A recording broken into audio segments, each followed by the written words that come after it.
Thank you all for coming. I'm Amelia Gerlitz from the Smithsonian American Art Museum.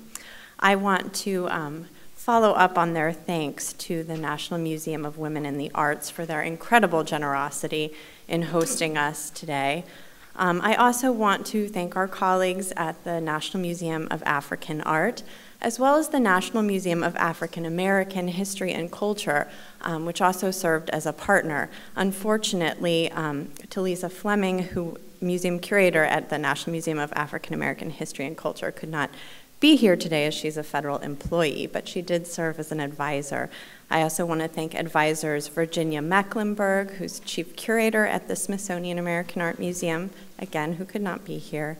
And I would like to thank Christine Mullen-Kramer and Janet Stanley for their advice and support in shaping this event.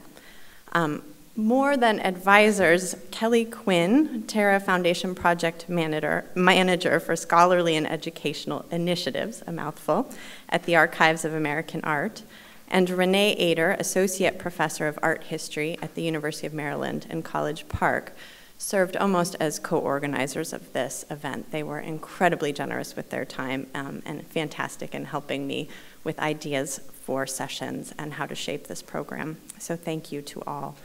And again, thank you to the Tara Foundation for American Art for their support of this series of 5 symposia.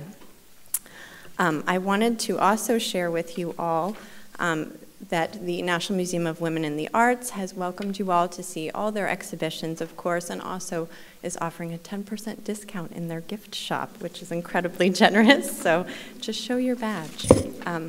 So I'd like to welcome the chair for our first session, Renée Ater. Renée is Associate Professor in the Department of Art History and Archaeology at the University of Maryland, College Park. She earned a BA in Art History from Oberlin College and an MA and PhD from the University of Maryland. Professor Ater's scholarship and teaching focuses on American art of the 19th and 20th century with a specialization in African American visual culture. She is the author of Keith Morrison, Volume 5 of the David C. Driscoll series of African American art, published in 2005, and Remaking Race and History, the Sculpture of Meta Warwick Fuller, published in 2011. Currently, Professor Ater is researching a book entitled Unsettling Memory, Public Monuments to the Slave Past in the United States. In addition to serving as an advisor for this symposium, she also co-organized with Adrienne Childs the 2008 David C. Driscoll Center Conference, New Critical Perspectives on African American Art History. So she's been a great advisor in the process of doing this. So I will welcome Renée, who will get our first session started. Thank you all.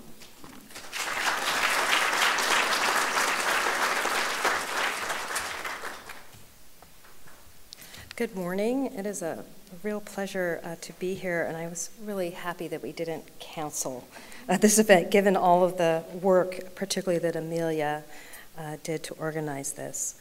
So what I will do first is to introduce the first 3 speakers this morning, and then I will offer, after their talks, offer about 6 to 8 minutes worth of kind of reflections on this idea of the diaspora. And then we'll have lots of time for discussion and questions from the audience. So our first speaker will be Tobias Wofford. He is Assistant Professor of Art History at Santa Clara University. His recent publications include the essay, Cullen Washington Jr., Another Dimension, and Can You Dig It? Signifying Race in David Hammond's Spade series. The second speaker, and the title of his talk today is Feedback Between American Art and African Art History. Our second speaker will be Ikem Stanley Okoye, who is Associate Professor of Art History at the University of Delaware. His book, Hideous Architecture, Faint Invention and Oculation of an African Modern Building Practice, is forthcoming from Brill Academic Publishers. The title of his talk is The Americanist Quandary of the History of African Arts and the Works of American Artists. Our third presenter will be Krista Thompson.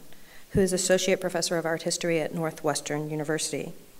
She is author of An Eye for the Tropics, Photography, Tourism, and Framing the Caribbean Picturesque, and the forthcoming publication from Duke University Press, The Camera, Performance, and the Visual Economy of Life.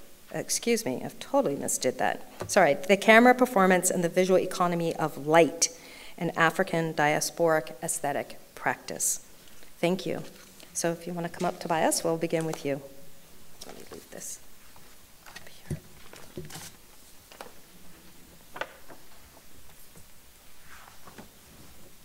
Good morning.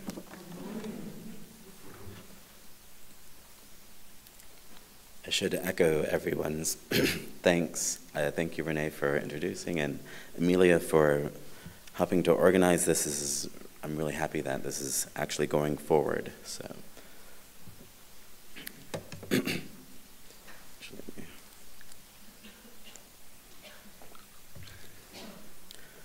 So in considering the dialogue between African art and American art, I'd like to open with two salient exhibitions and their catalogs that propose just this sort of conversation. In fact, the first one was mentioned earlier, Astonishment and Power, that took place in 1993 at the National Museum of African Art here in Washington, D.C. The exhibition juxtaposed the work of contemporary DC-based artist Renée Stout to an array of Congo power objects known as Minkisi. Another, Body Politics, the female image of Luba art and sculpture, and the sculpture of Alison Sarr, took place at UCLA Fowler Museum in Los Angeles in 2000. This exhibition presented representations of the female body in Luba art alongside bodily presentations in the contemporary sculpture of Los Angeles-based artist Alison Sarr.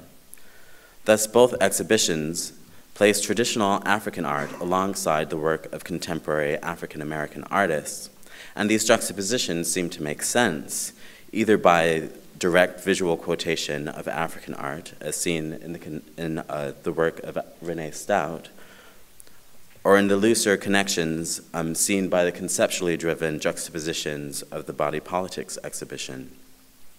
While a handful of critics question the curatorial assumptions based in these exhibitions, they point to the ways in which the work of contemporary studio-trained African-American artists is often read through and against traditional African art, and the extent to which these groupings appear completely natural.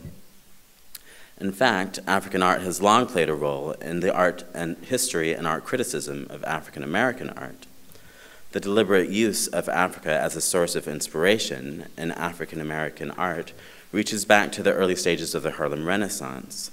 This tendency is often associated with the amazing cultural theorist Alan Locke, who began to encourage African-American artists to draw upon traditional African arts in essays such as his 1925 The Legacy of the Ancestral Arts, which was included in his anthology, The New Negro.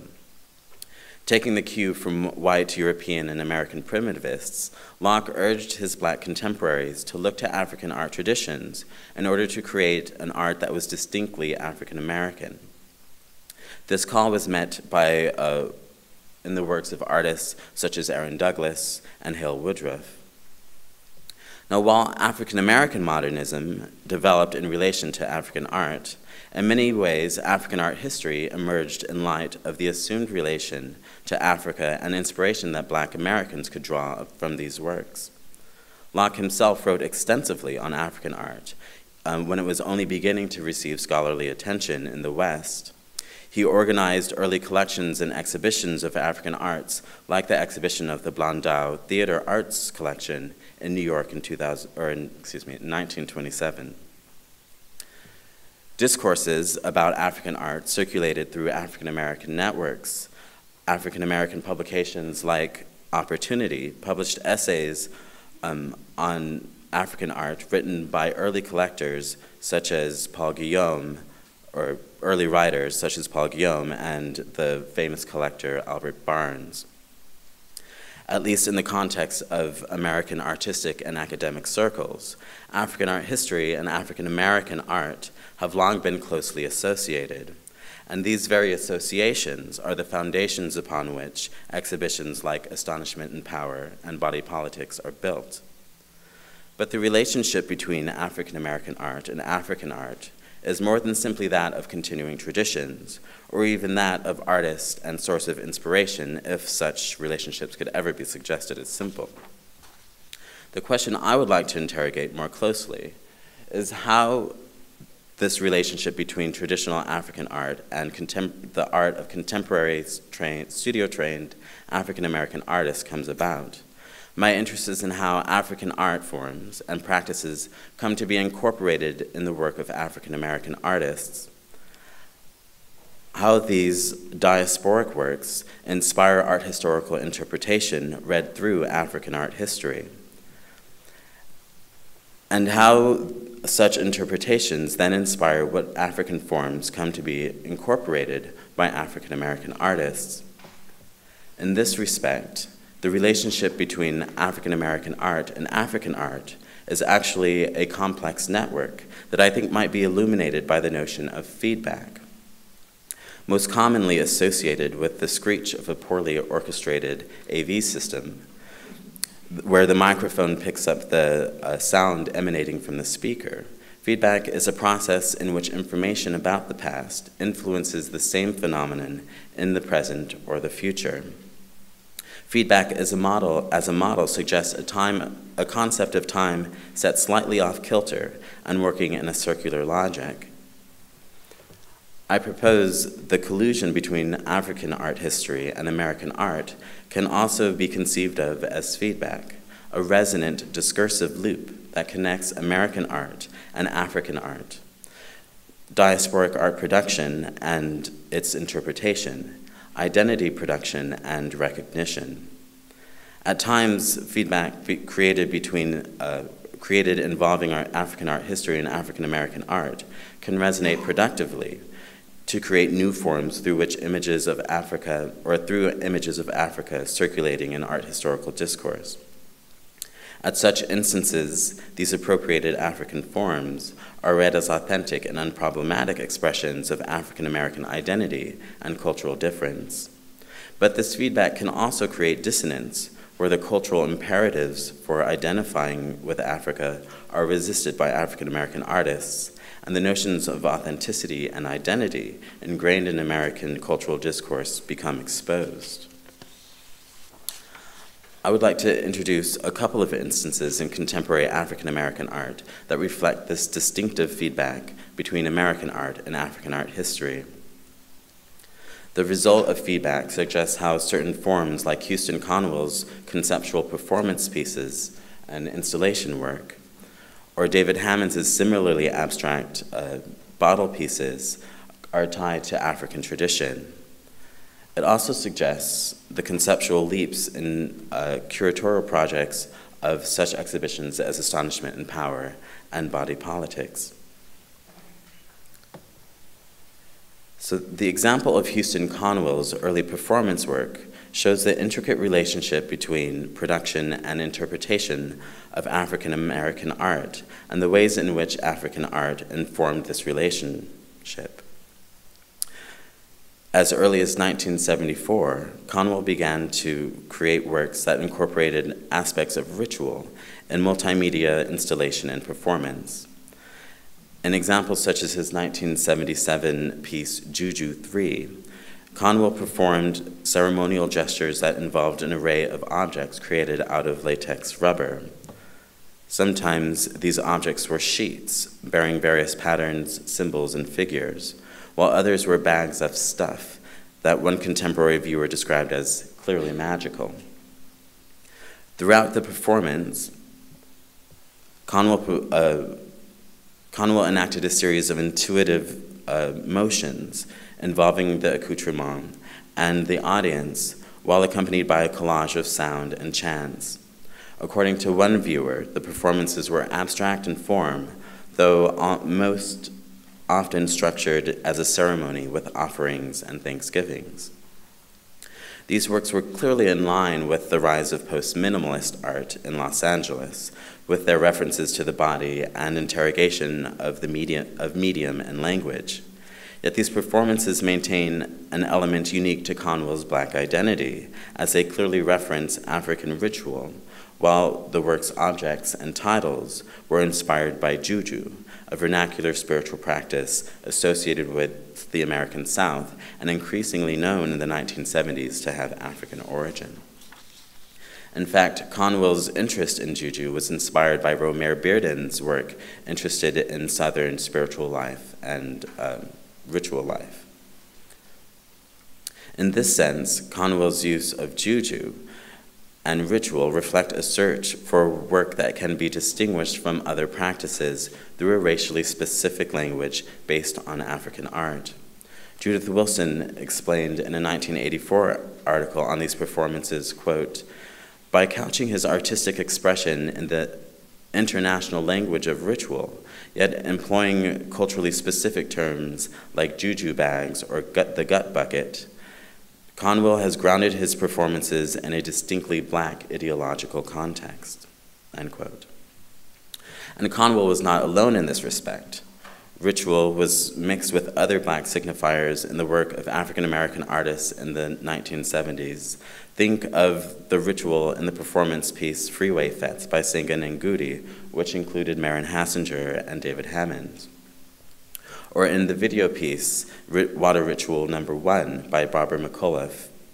These works suggest a desire on the part of African-American artists to look beyond the networks of mainstream American art, even while in form and structure of such works seem very much engaged with the art discourses of performance, body art, and conceptual art of the 1970s. African-based practices offered a means to express Black alterity. But the desire to find a language to express difference is not a one-way street. Expression needs interpretation. Viewers also sought to understand these works and were content to use African practice as a lens through which to do so. In their early reception of Conwell's performances, LA Times art critics William Wilson and Sue Muchnick understood these works as expressing an African sensibility, but their readings seem as tentative and experimental as the art pieces themselves. Their descriptions suggest a desire to recognize Conwell's work as informed by African sources, yet are only able to do so through a strikingly generalized language. In 1978, they variously described Conwell's performances as using, quote, symbols of African tradition, end quote, or tracing, quote, African ancestors on latex petrographs, end quote. In 1980, Wilson described the work as, quote, concerned with myths and magic tied up in rituals of tribal life, mainly African, end quote. Of course, these art critical mentions are not the result of deep scholarly work, but they reflect a struggle on the part of audience members to understand increasingly complex works and their connection to Africa. As William Wilson concluded in his 1980 article on Conwell's art, quote, Conwell's art feels strong, provocative, and mysterious, like Dead Sea Scrolls or Rosetta Stones awaiting a translator, end quote. The problem of translation and recognition is elaborated further in William Wilson's analysis of Conwell's contribution to a 1982 exhibition, Afro-American Abstractions, which traveled to Barnsdall Park in Los Angeles after opening at PS1 in New York. In writing about the abstraction at the core of the exhibition, Wilson described the desire to couch the works in relation to the artist's identity, a main organizing principle of the show. On the one hand, Wilson wrote, quote, it is perfectly easy to scan the Afro-American abstraction and conclude that these paintings, sculpture, and constructions have nothing whatever to do with traditional tribal or traditional African tribal art, end quote. Yet moments later, he counters, quote, it would be equally tough to dismiss an insistence that some generalized African spirit lurks here, end quote. In the end, Wilson concludes that one cannot help seeing even the most abstract work through the lens of the creator's identities, As with previous descriptions, the distinguishing factor is a relation to Africa. From these observations, we begin to see an interesting tension in the reception of Conwell's work that highlights the motivating factors at the root of this feedback connecting African American art and African art history. On the one hand, we have a desire to express difference on the part of the artist, and on the other, a desire to recognize difference on the part of the audience. For both parties, a relation to Africa is the lens through which to understand this difference. We trace a loop between the production of African American art and its reception and interpretation, in which African art and its history becomes a medium, providing a visual language for this exchange. Feedback here reflects the processes through which Africa is conceptualized and recognized in the work of African American artists. Importantly, these conceptualizations are motivated in part by the identity of the artist. African art history offered a ways in which to understand the role of Africa in the work of contemporary art practices. A number of illuminating studies were published about African art, as well as survivals of African-derived religion and philosophy in the Americas. The most important among these is Robert Farris Thompson's 1983 book, Flash of the Spirit, African and Afro-American Art and Philosophy. The book not only elaborated upon Thompson's previous studies of African art and survivals of African traditions in the Americas, Flash of the Spirit also dispersed Thompson's ideas through the form of a readily available, inexpensive paperback distributed by a non-academic press. With these growing advances in African and African diaspora art history, scholars and critics found a more precise way to interpret and describe African elements in the work of African American artists. For example, Judith Wilson wrote an incisive 1984 essay on Houston Conwell for Black Art entitled Creating a Necessary Space, The Art of Houston Conwell, 1978 to 1983. In this text, Wilson tied Conwell's practice to Congo art and surviving Congo traditions found in the US. Thus, Conwell's juju bags and petroglyphs found their translator.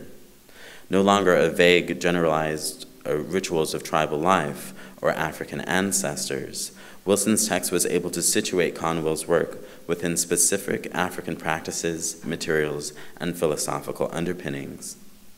Further, these African roots also carried the history of slavery by including Congo traditions practiced in the Americas. One crucial point about this extensively researched essay is that it drew upon a number of diverse texts on African art and philosophy, citing Robert Farris Thompson in 10 of the 38 footnotes. Other art historians and scholars use African art history to understand African American art as well.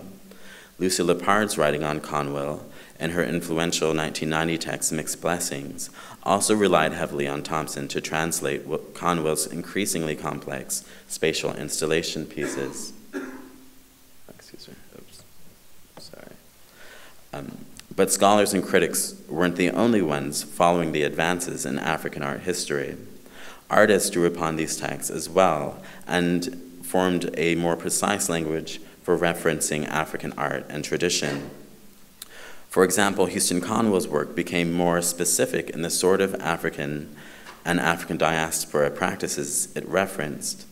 In his 1989 spatial installation, Cakewalk, a Humanifesto, includes references to a Congo cosmogram of the crossroads, as well as Insibidi, a writing system from the Cross River area that is also used by members of the secret Abaquois Society in Cuba.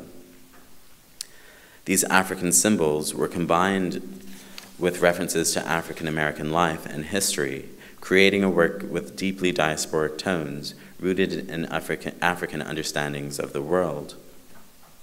The African elements used by Conwell's appear in Thompson's Flash of the Spirit. So here's you can see the 4 points here, and then of course the overall structure of it is the crossroads. And then here we have this calabash element, incivity markings as well.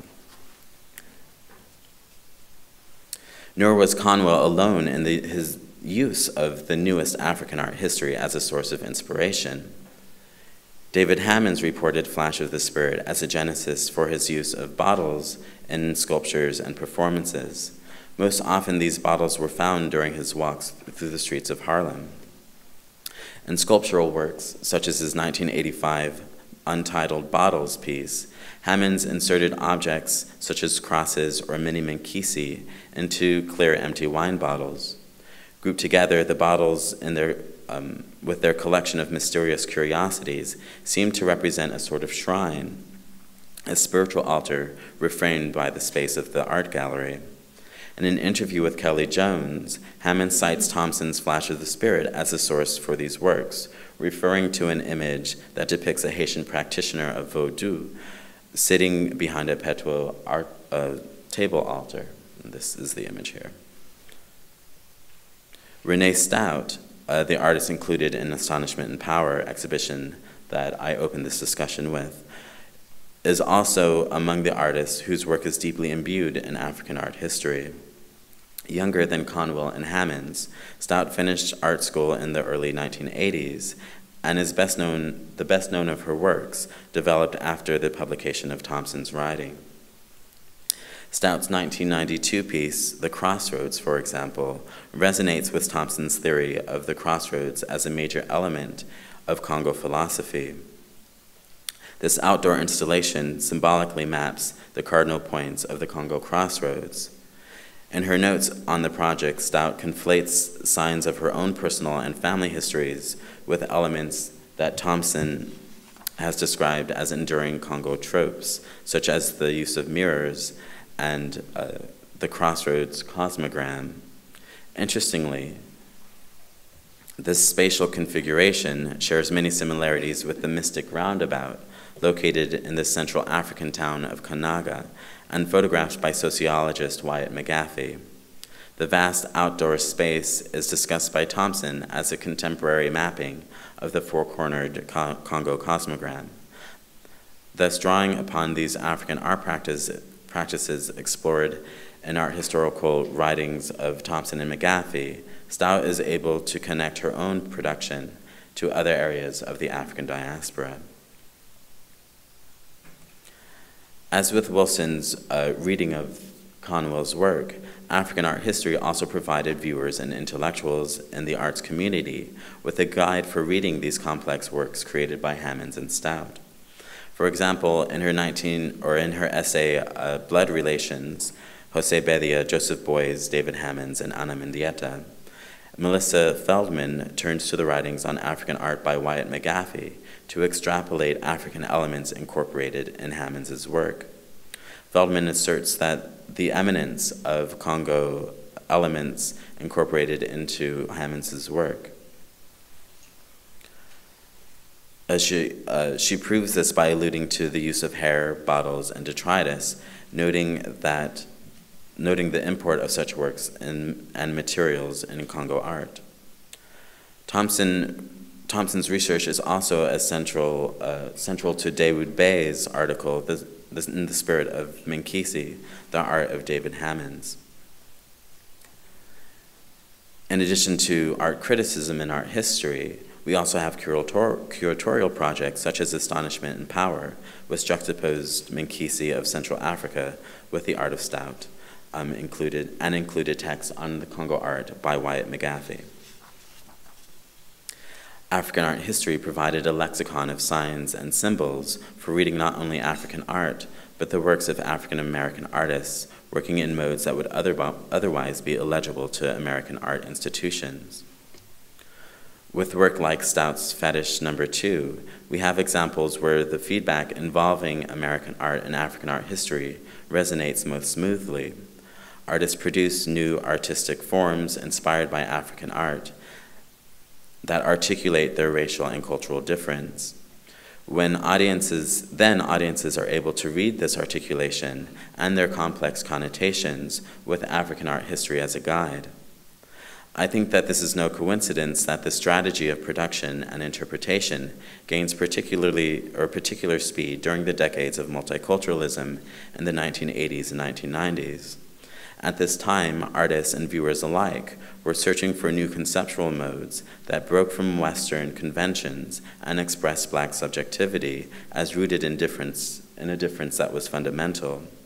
With the help of art historical texts, viewers of contemporary art honed their skills in reading African modes of signification. The feedback works so well, in fact, that this strategy for interpretation can become an assumed rule for reading African American art. We can see this in juxtapositions of Astonishment and Power and Body Politics exhibition, where the mere placing of contemporary African American art and traditional African art side by side allowed viewers to complete the loop on their own. This kind of relationship speaks volumes about how we imagine and narrate African American histories and identities in relation to the past. The use of African art in these works suggests a strategy not only for articulating difference, but also for mending the rupture of the Middle Passage and the trauma of slavery with its lost histories and untold stories. Yet this strategy for remembering also obscures the role of African art history as a mediating discourse.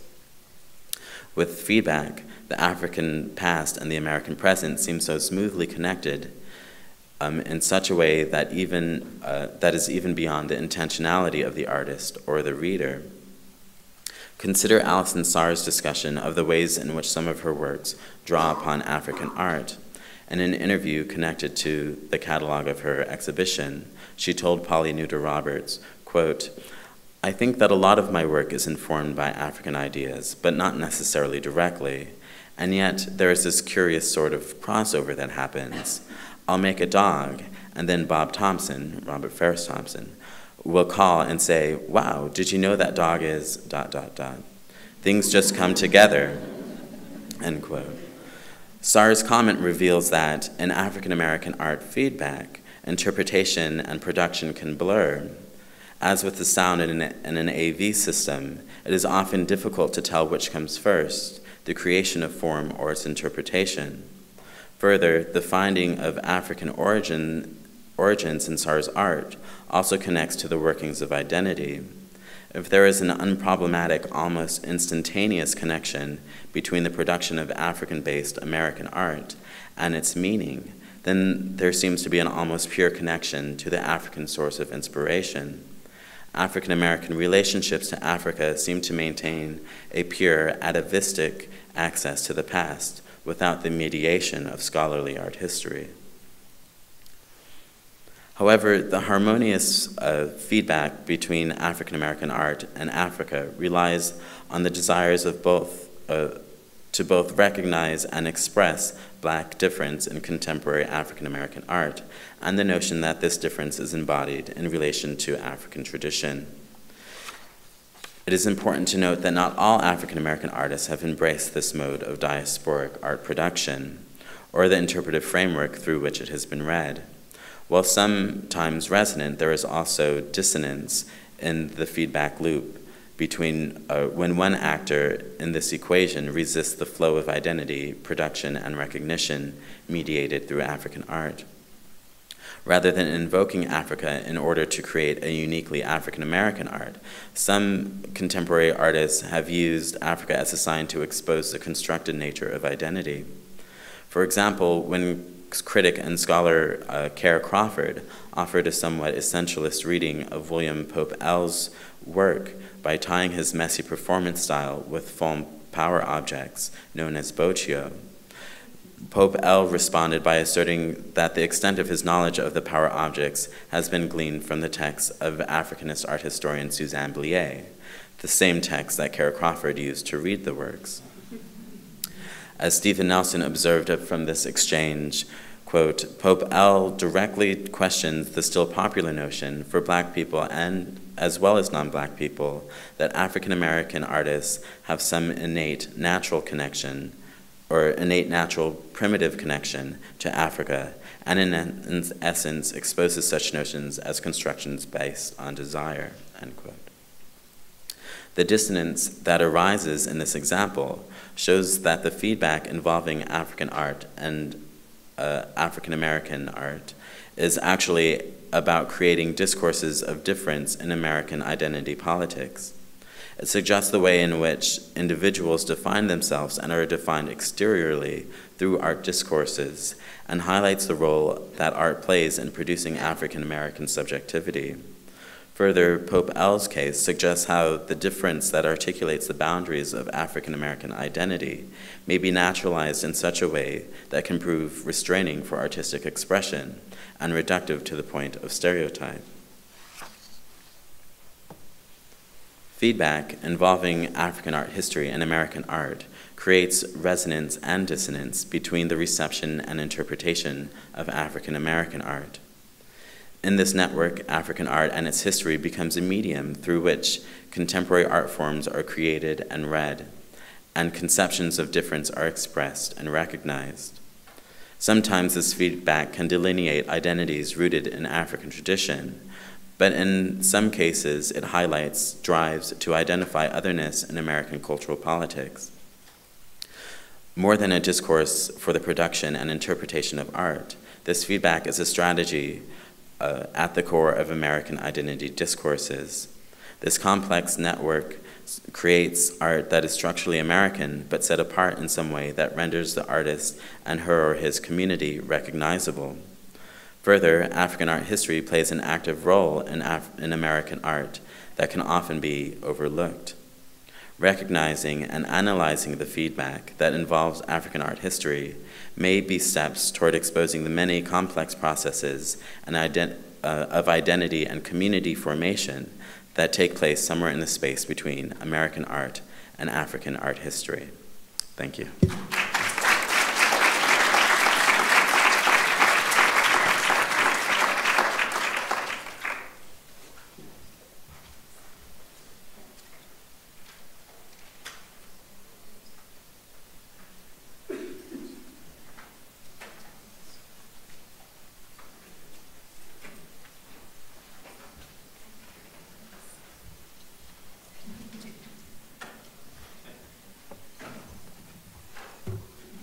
There's water right here. Oh, well.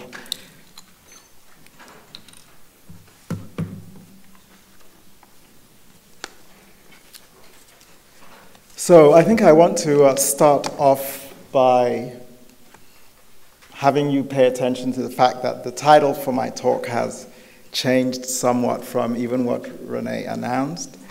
And this gives me an opportunity to thank both Amelia and Renée, because initially my talk had been quite an ambitious one. Given this opportunity, I was going to make all the use I could of it. So it had everybody from Houston Conwell to Lois Mailou Jones, and I was using that in a way as an opportunity to engage with a moment in which my own mother, visiting the United States, who's a fashion designer, encountered Lois Mailou Jones in the context of her exhibition opening in Boston. And from that, I was making certain kinds of interesting claims, which I'll no doubt pursue in another context on another day. For today, I'm going to be very much focused on these two artists. It might come as a surprise to discover a surreptitious Africa lodged in American art's own history, and even in work by a white artist like Robert Rauschenberg, not normally associated with Africa.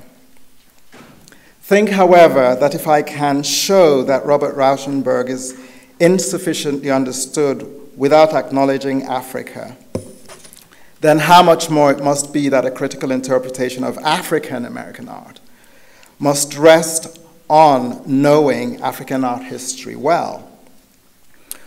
What I see as presenting our major quandary regarding Africa is, in other words, the question of how to grapple with the current situation in which the work of African American artists run into the art historian not terribly well versed in African art, culture, and history.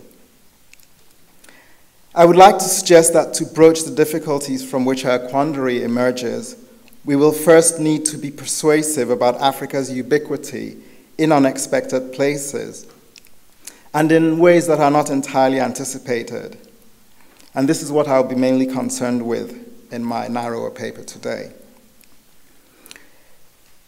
In relation to Africa and 20th century American art, when we are not pointing to the Europeans, we would rather concede the possibility of African art's influence to, say, the explicitness of the work of Keith Haring, to the apparently transparent Africa of Rosemary Bearden, or to natural filiations like that of the Nigerian-born artist Victor Ekwuk, who's a Washington, D.C. artist at this point, than we would to artists such as Robert Rauschenberg, Cy Twombly, and Merce Cunningham, and the range of sort of high-status, almost elite-status artists in American art history broadly considered.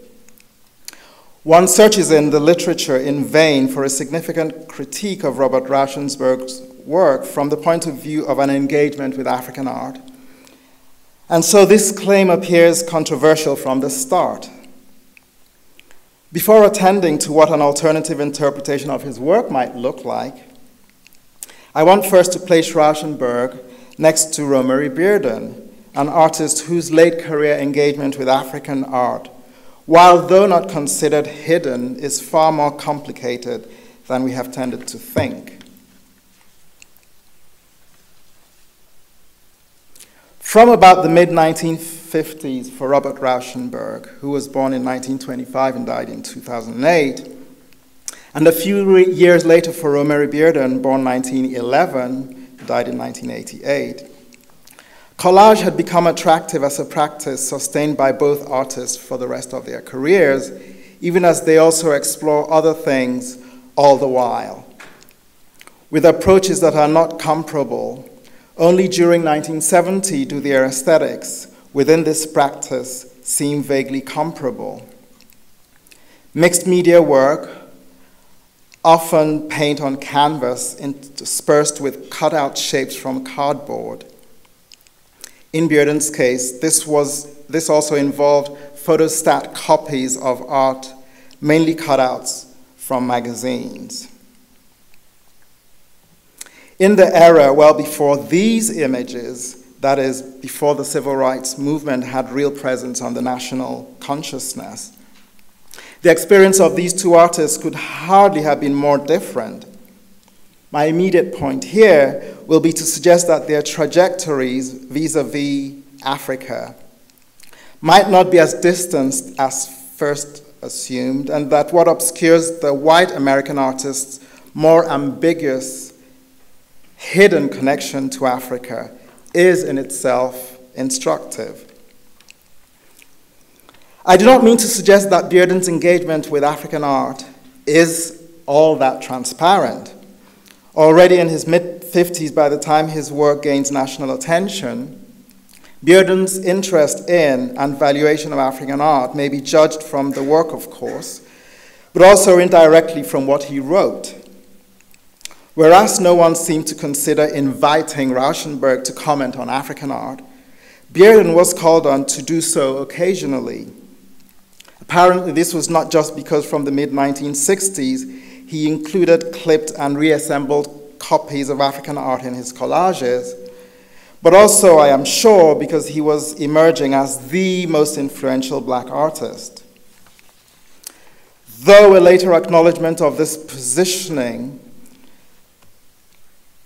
this is why New York's Center for African Art had both Bearden and James Baldwin as two African Americans asked to offer personal responses to the objects assembled in its 1987 show, Perspectives, Angles on African Art.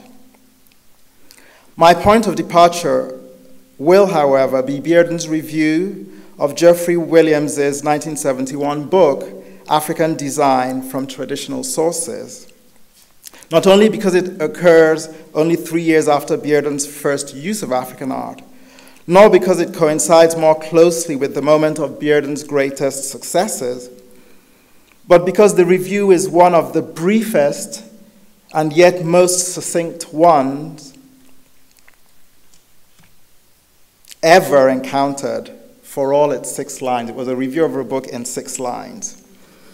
Bearden finds the book to have, and I quote, missed altogether the artistic points of the sculpture selected by the book's author, concluding that while African design may be of value to designers and commercial artists, those, quote, interested in the art of the works treated would better look at reproductions of the actual works.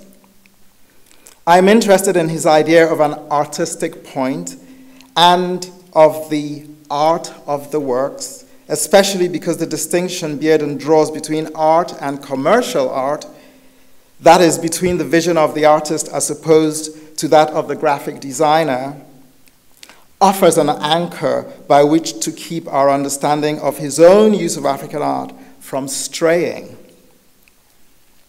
Interestingly, not only would Robert Rauschenberg probably have disagreed with Bearden's language, arrogating to art a kind of profundity that is supposedly absconded in design, but so most definitely would many African-American artists, such as Lois Mailou Jones, and this is where that other thing might have entered, whose careers commenced in design and who, on the strength of personal anecdotes involving my own mother, I have it here a little bit, appears to have remained rather wistful throughout their lives in relation to design.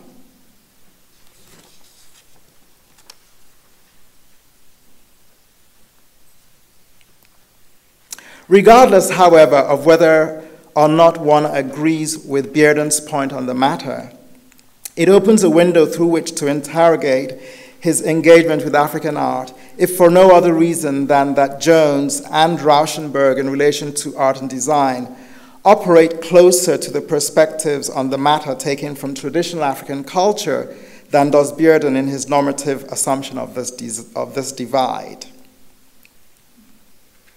2 sets of works by Bearden indicate his interest in African and Afro-Caribbean art and culture, namely one of the many about conjure women that Dick Powell and others revisited recently as a group, as well as those focusing on urban imagery and about which scholars gathered together by Jackie Francis and Ruth Fine wrote not long ago. Neither theme is exclusively explored by Bearden via collage alone, although more often than not, this is the medium through which he explores them. The historical development of Bearden's collage work is well understood, as is how he comes to incorporate African art. Essentially, in collage work that mainly addresses the lives and experiences of African Americans in urban contexts, he begins in 1967 to splice in whole or partial sections of the visages of African sculpture in a way that, given his earlier rejection of the Lockean call, seems unexpected.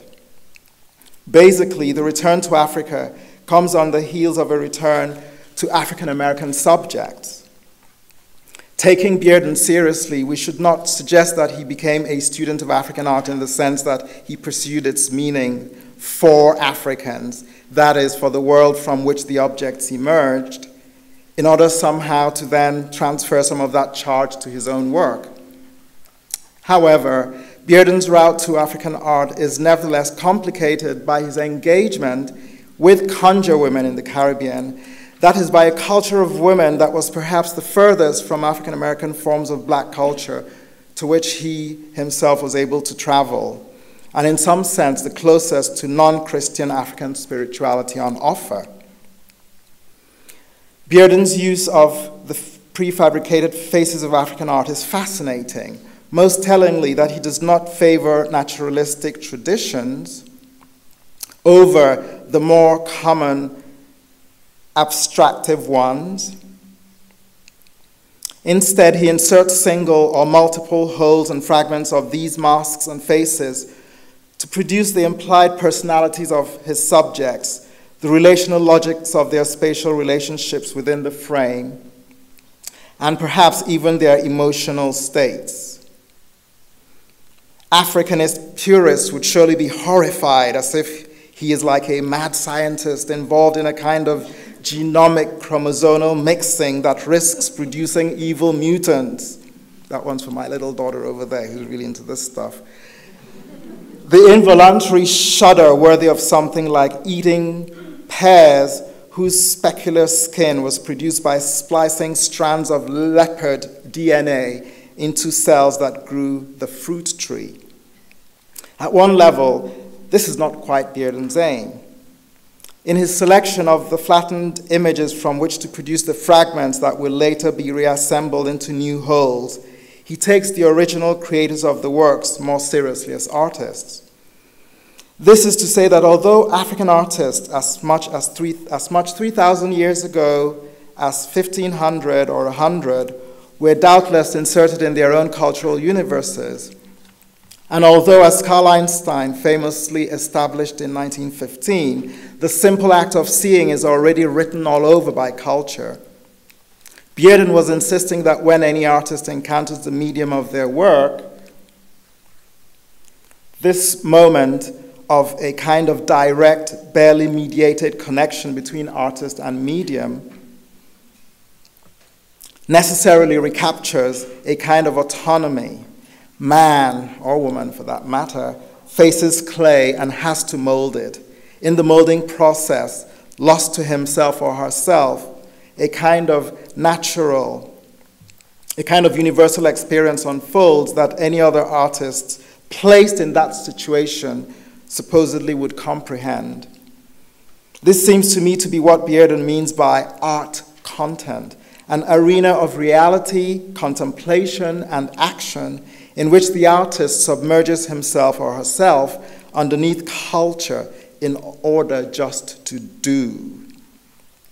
Resurfacing back to culture, however, and if for no other reason, mind you, than but that Bearden is, after all, working with flat format copies of reproductions of three-dimensional objects, we must note that the other thing that is occurring in the images as a result of these reassemblages is that his analogous destruction of African art's original meanings literally conjures up new things as a result.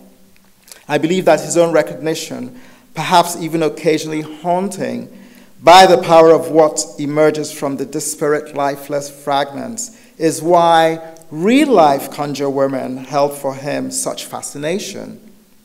In other words, he feared a certain kind of kinship, I believe, but was also attracted to understand what it is they do, what the conjure women actually do. Interestingly, then, it is at this level of recognizing the artist himself as a kind of circular shaman that one comes to recognize the more important connection to African art. For indeed, everything we know about African art before modernism suggests that artists were regarded first and foremost as individuals highly charged with spiritual force, at once respected and feared.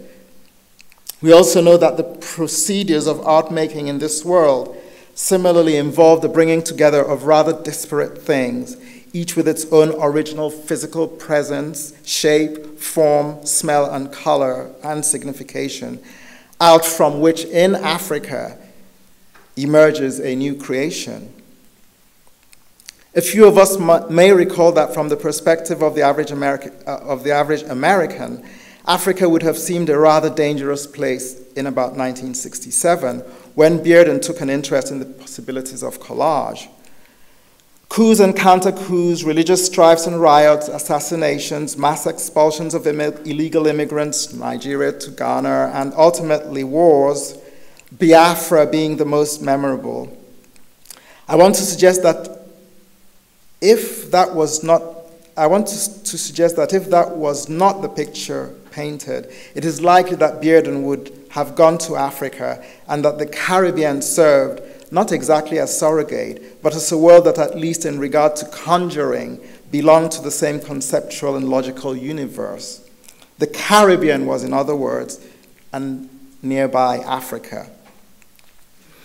Although one of Bearden's conjure women might be the most well-known, as both Paola and Garcia, as well as Sally and Richard Price make clear, Bearden produced many images of conjure women, including those in which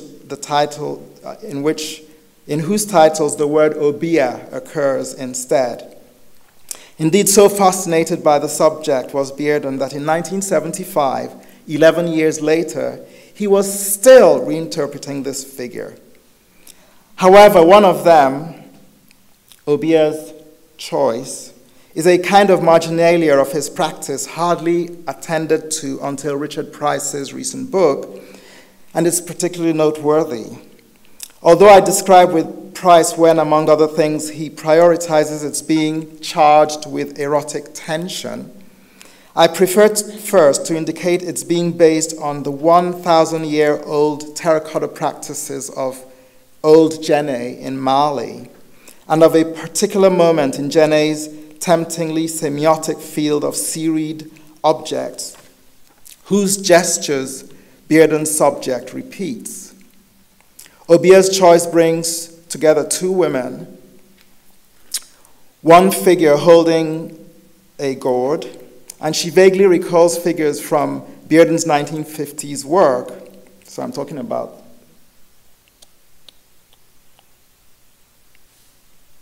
this woman.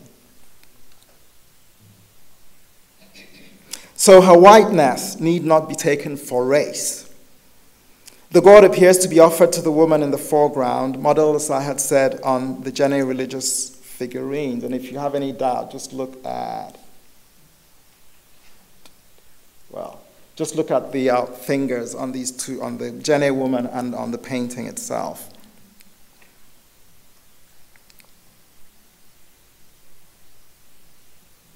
Here filled in a luscious chocolatey brown, not the color of Jenné soil. Who is the obia? What is the choice?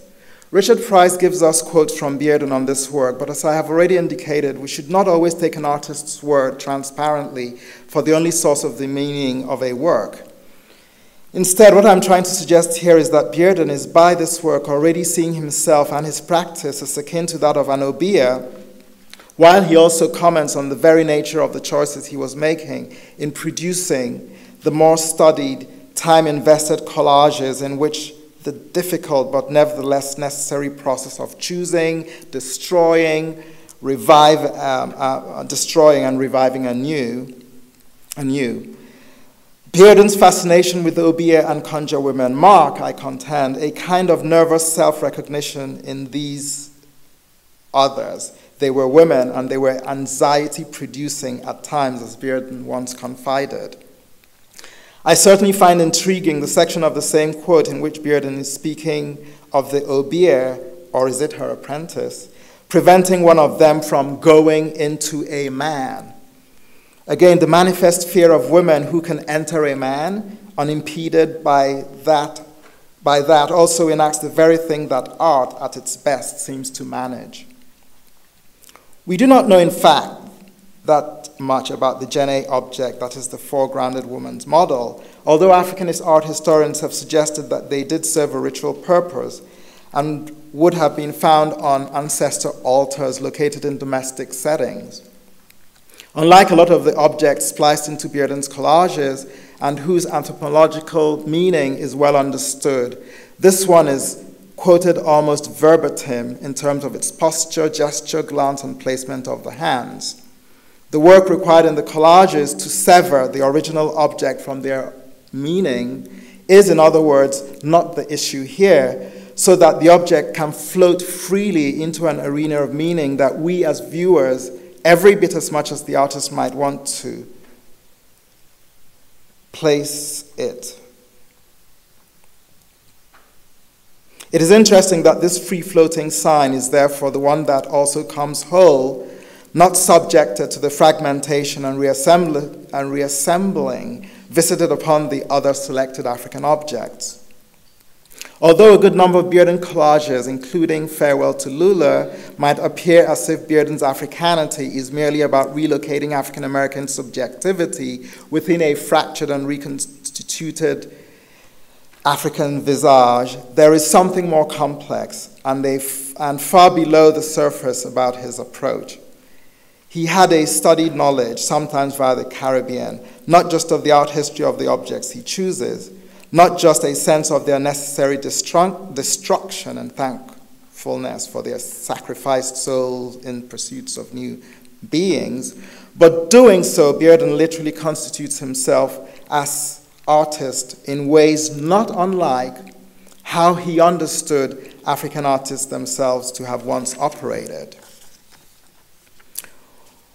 One draws a significant contrast between Rauschenberg in relation to Africa and Bearden. In the United States, still in the 1950s, deeply divided along racial lines, we are not surprised that Robert Rauschenberg, by contrast to Bearden, that his career unfolds on a trajectory unimaginable for a black artist in the same period when he, too, Rauschenberg that is, comes to public attention as a promising artist, albeit at the time just past his 60th birthday. Rauschenberg's story was, in other words,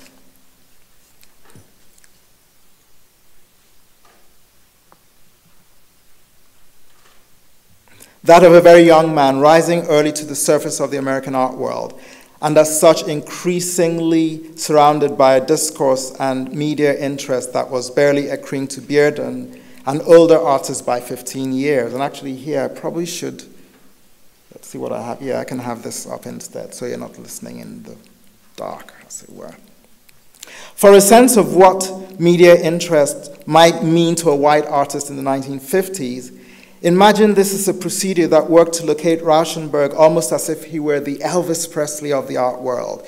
Young, brilliant, talented, wholesome, articulate, budding genius, a kind of human potentiality in the style of a watch this space. Photographs of Rauschenberg in this period suggest that, though surely talented, he was comfortable in his role in a way that, say, Andy Warhol of the immigrant Warhol family, himself an artist of the generation subsequent to Rauschenberg's, was not quite able to come to terms with in turn. That is to say that faced with the first stirrings of a kind of adulation, Rauschenberg did not, like Warhol, appear to miss a beat. The Rauschenberg we encounter in the 1950s could easily have become what Warhol ultimately did. He could have occupied a role as the household name, and he did for a while, recognized by even those who may never enter the space of a modern art museum.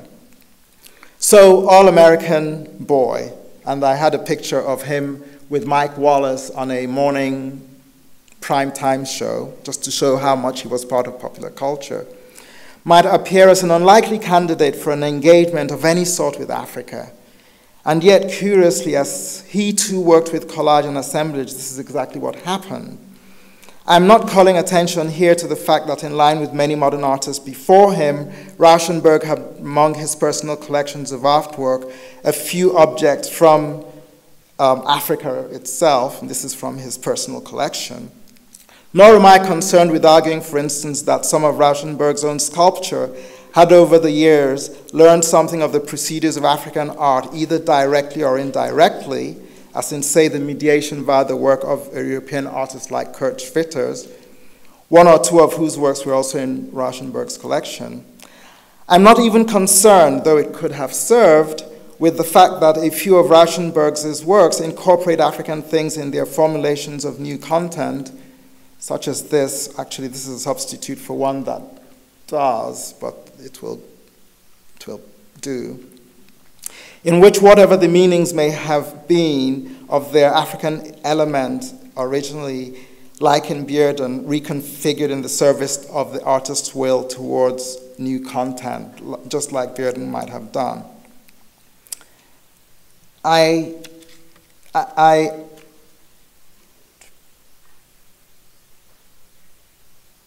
am thinking neither of the implications of works such as Canyon, or of these two, which in response to the sustained anxiety since the the avant-garde 1920s about the expulsion of art from its former fielding in life to the region of pure aesthetics, Rauschenberg deploys procedures very much in evidence in all African art before the rise of Africa's own modernists. I have in mind an even more subtle African presence, one that eludes Rauschenberg's scholars in ways less likely than when faced with these kinds of works. Rauschenberg's scholars have tended towards a critique focused, for instance, on his intentional strikes at the integrity of the surface of the artwork, certainly in relation to this work, that was one of the arguments, in an attempt to degrade its spectacular status. They have certainly also paid attention to how such an interest led the artist towards the performative. However, they have not considered that his more strictly two-dimensional work can be read performatively in the manner that two-dimensional African art, about which Rauschenberg likely was aware given his Bamana Boli, tends to break out into a performative space. In conjunction both with his legendary media performative savvy and his Rauschenberg's actual involvement with performance art, we have a window into a different understanding of some of the silences of Rauschenberg interpretation, precisely where, even in the artwork itself, it seems we ought to have figured a consciousness haunted by Africa.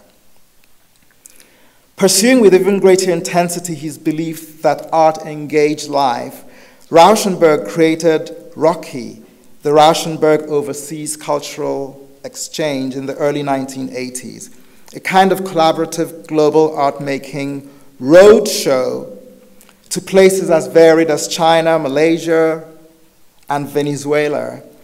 One of its aims was, quote, to forge communications with other nations through the language of art. Strikingly absent from Rocky was an African venue.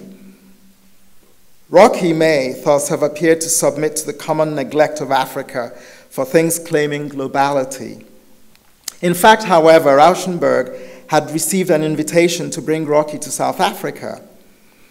Although in hindsight, 1989 and the release of Nelson Mandela occurred only 2 or 3 years later, there was nothing about South Africa in the early 1980s to anticipate apartheid's imminent collapse. If one recalls that this was the heyday of the anti-apartheid movement, it seems to me to say a lot that Rauschenberg has rejected this possibility even under pressure, repeatedly giving as his reason the separatist reality of the Union of South Africa. Although I do not have the space to replay a list of American performers, artists, political figures, sportsmen, industrialists, and business people who had no such issue with South Africa, one has to see Rauschenberg's rejection as significant for not just its moral acuteness and for a sense that this was an American deeply disturbed by racism, but that his commitment to art's relation to real life held up in this context. And in a longer paper, I sort of encountered the fact that he tried again and again to get to perform or to have Rocky travel to places like Senegal, and it's another story why that never actually did occur. Equally important is to regard Rocky as itself a form of performance. And what is perhaps remarkable in Rocky's performance of the artist is how the persona on offer, despite the roadshow feel surrounding it, is rather anti-artist. One does not sense the separation between private and public self more typically encountered in artists whose status has been raised to that of something like genius or superstar. The performance of reticence palpable, for instance, in everyone from the early Andy Warhol to even David Hammond in our present. Far from such ascetic gestures, Rauschenberg presents himself literally almost as just another guy. And it's incredible when you look at pictures with him and some of his friends, such as the dancer whose name I had mentioned earlier. Well, you know who. that he looks always sort of the homey kind of guy, not particularly prone to presenting himself in a manner that is evidently performative, but just as another guy. One might even suggest that for Rauschenberg, being real and the performance of authenticity is somehow key. Indeed, only with these understandings at the back of our minds can we evaluate a work like Untitled from 1989, whose image I cannot, rather sadly, actually show you today. For it, I sacrilegiously substitute a different work, which in my mind at least recalls the work I saw at the Museum of Modern Art in New York in 2008. And later, I'll be quite interested if any one of you wants to challenge, how dare I give a talk in which I don't have the image of the work and I'm making a substitution. But that's really another story that at some level deserves to be told. Like the work before you, that one also predated the first Rocky event by almost 2 decades, but it is interesting that it was produced towards the end of the period in which the artist engaged consistently with collage, and may well have instigated his ultimate shift to performance as a medium, more likely the one through which art might occupy the interstice. Not one of the works that one finds discussed in relation to the artist's collage period. Indeed, it is not published in any of the many monographs on Rauschenberg. It has on occasion been exhibited, as I mentioned. I saw it in the MoMA galleries. And I remember that as I left its compositional formal disorder for the detail, my eye was drawn towards a yellowed region of that work, its edges, and into what I came to recognize as cut-out and pasted newspaper print. Unlike in previous work where Rauschenberg had assembled cutouts over the surface of work and overwritten them in the manner, say, of Kurt Schwitters, whose work he owned, as I mentioned, in this work the text was easily legible, although mediated. Their subject was war, and their source was specifically reportage on the Nigerian Civil War, that is the 1967 to 1970 conflagration in which Nigeria's eastern region sought secession as the state of Biafra. The horrors of the Biafra War, occurring exactly in the era of US's involvement in Vietnam, nevertheless captured some airtime in American and European media. Indeed, histories of global reporting consider Biafra, not Vietnam, the first televised war. I have not yet determined where and what ultimately brought Rauschenberg to a concern for the war in Nigeria, but given the fact of Roki's subsequent and politically aware choice of sites, it is otherwise difficult to argue that the choice was random of what to include in the fabric of these artworks. The texts incorporated in the works were consequential for Rauschenberg, I'm suggesting. Although we would be wrong to imagine that this was political art, it is difficult to sustain the idea that a troubled response to the war's human suffering had no relation to the meaning of the artwork as a whole. Certainly one does not argue that, for those of his collages containing images and text, evoking then contemporary American experiences, because we take seriously Rauschenberg's own insistence, as reported by Robert Starr, that, quote, Rauschenberg described himself and his own protean production as operating in the gap between art and life. From the beginning, an idea key to the modern art's foundational interest in African art's imagined exact occupation of that space. There's no question that in relation to Africa, as much as in relation to collage itself, these two artists, Rauschenberg, Bearden, are positioned rather differently. Rauschenberg's Africa is largely conceptual in relation to art, while paradoxically reproducing an African sensibility into which Bearden refuses to be drawn. Rauschenberg also utilizes his long history of involvement with newsprint to bring warfare in Africa into his images without it ever becoming a kind of ideological propaganda. Only by coming really close to the work does one actually discover the reportage to be about the Nigerian Civil War. For Bearden, as far as I know anyway, Africa is not a place into whose political history, let alone current news, his art ever wades. Nor does the work located in the Caribbean engage there with things that might have been troubling. Ultimately, the way in which each artist engages Africa is not immediately transparent, not even for Bearden, in whose regard the popular imagery of him otherwise suggests. Indeed, in a strange way, it may be that Rauschenberg's work shares far more with an artist like Houston Conwell in relation to Africa and its art, at least in some moments in the former's career, than Rauschenberg's work does with Bearden's. So to conclude, what I hope I have tried to indicate is how there is a history of African art inside the practice of these two artists, and that it hardly occurs in a way that can be understood summarily.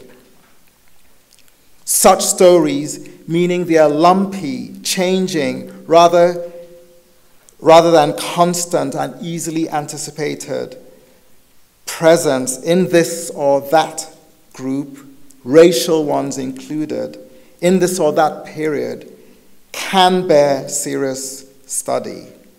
The quandary for American art historians is what knowledge, what levels of fluency in African art, history, and politics, both the historical and the modern, to bring to the table in order to follow the fluid and sometimes tenuous linkages between American art and the subjects of Africa and or its art. Absent a greater commitment to African studies, there continues to be the risk in current academic institutional configurations, given those configurations, that American art historians will avoid exploring those interpretations, like the ones I'm trying to suggest, that are outside the zones of their own expertise. The status quo cannot stand, however, as by it we miss significant meaning within American art history in its modern phase, foreclosing the histories of artists such as Robert Bearden and Rauschenberg. I have tried here to pry open the tightly sealed surfaces of current accounts. Thank you.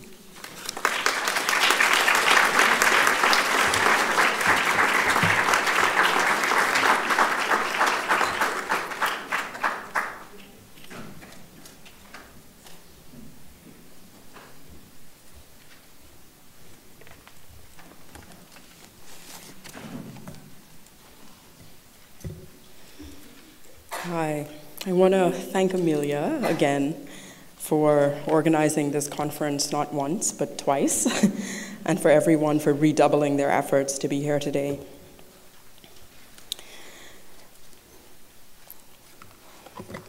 My little remote is... Oh. Thank you.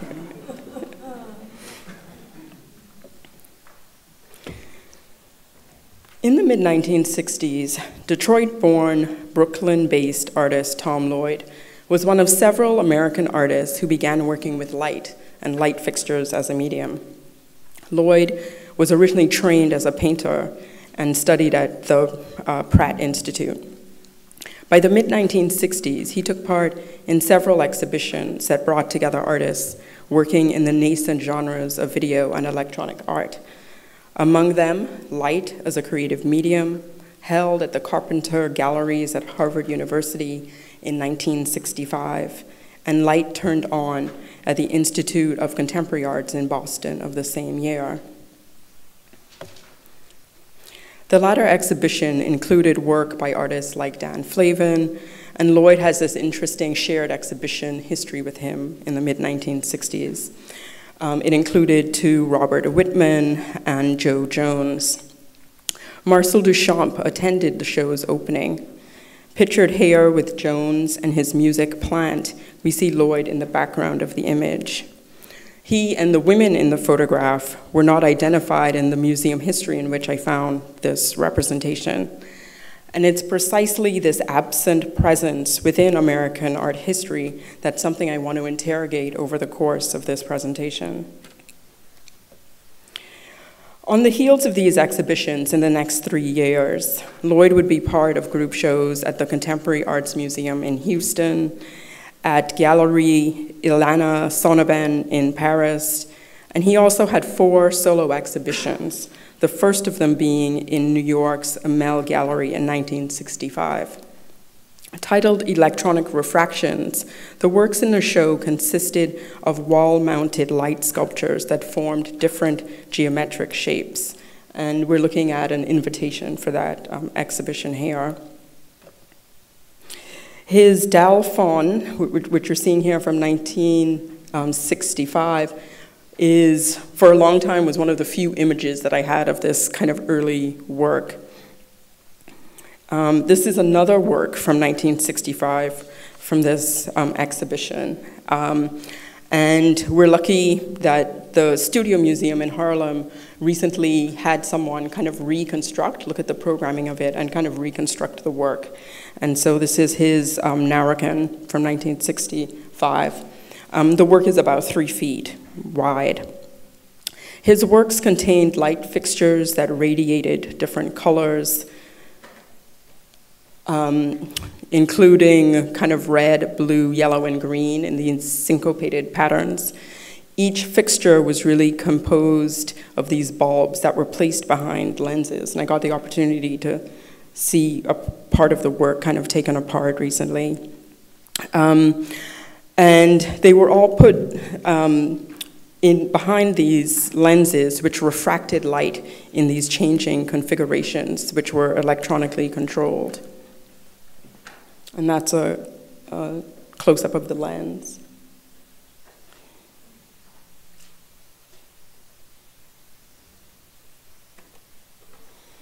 And this is just to give you an example of what the work would look like within this kind of reconstruction. Sorry about my kind of shaky kind of camera movements.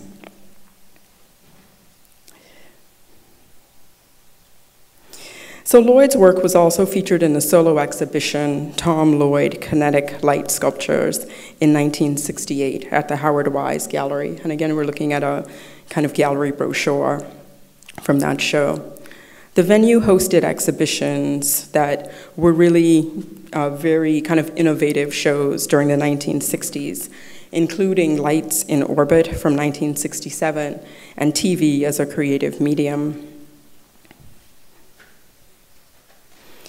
And we're looking at one of the works from that show. And again, it's not a great reproduction, but one of the few kind of images that we have from this early production. Lloyd, in further kind of confirmation of his centrality within the American art scene, was also chosen to represent the US in Brazil's São Paulo Biennial in 1969, along with Jack Burnham and Robert Smithson, among many others. And this show was actually boycotted by the US, by many members of the US delegation. So I begin with this kind of historical outline of Lloyd's work to simply stress the point that Lloyd, from the mid-1960s, is an intrinsic part of and worked alongside many artists who form the coordinates of what we have come to know as American art and art history. His work is contemporary, for instance, with Frank kind of Steller's kind of portrait series. It's contemporary, as I mentioned too, with Dan Flavin's and a lot of his work using fluorescent light. But I could barely find mention of him in a single kind of survey text on American art. And it is precisely the disappearance of this artist from narratives of American art and what the processes and conditions that contributed to this disappearance render legible about American art that I want to explore today. So Lloyd's work, composed of light, kind of lend themselves to a broader discussion of epistemes of that ground knowledge production. Since at least the Enlightenment, light has been a metaphor for knowledge and the possibility of what could be known, as well as what could be seen or subject to disappearance. Interestingly, the structure of Lloyd's work and his attention to the concept of refraction, the means by which a light wave bends when it enters or interacts with a medium, really highlights the conditions that structure visibility and that mediate what can be seen.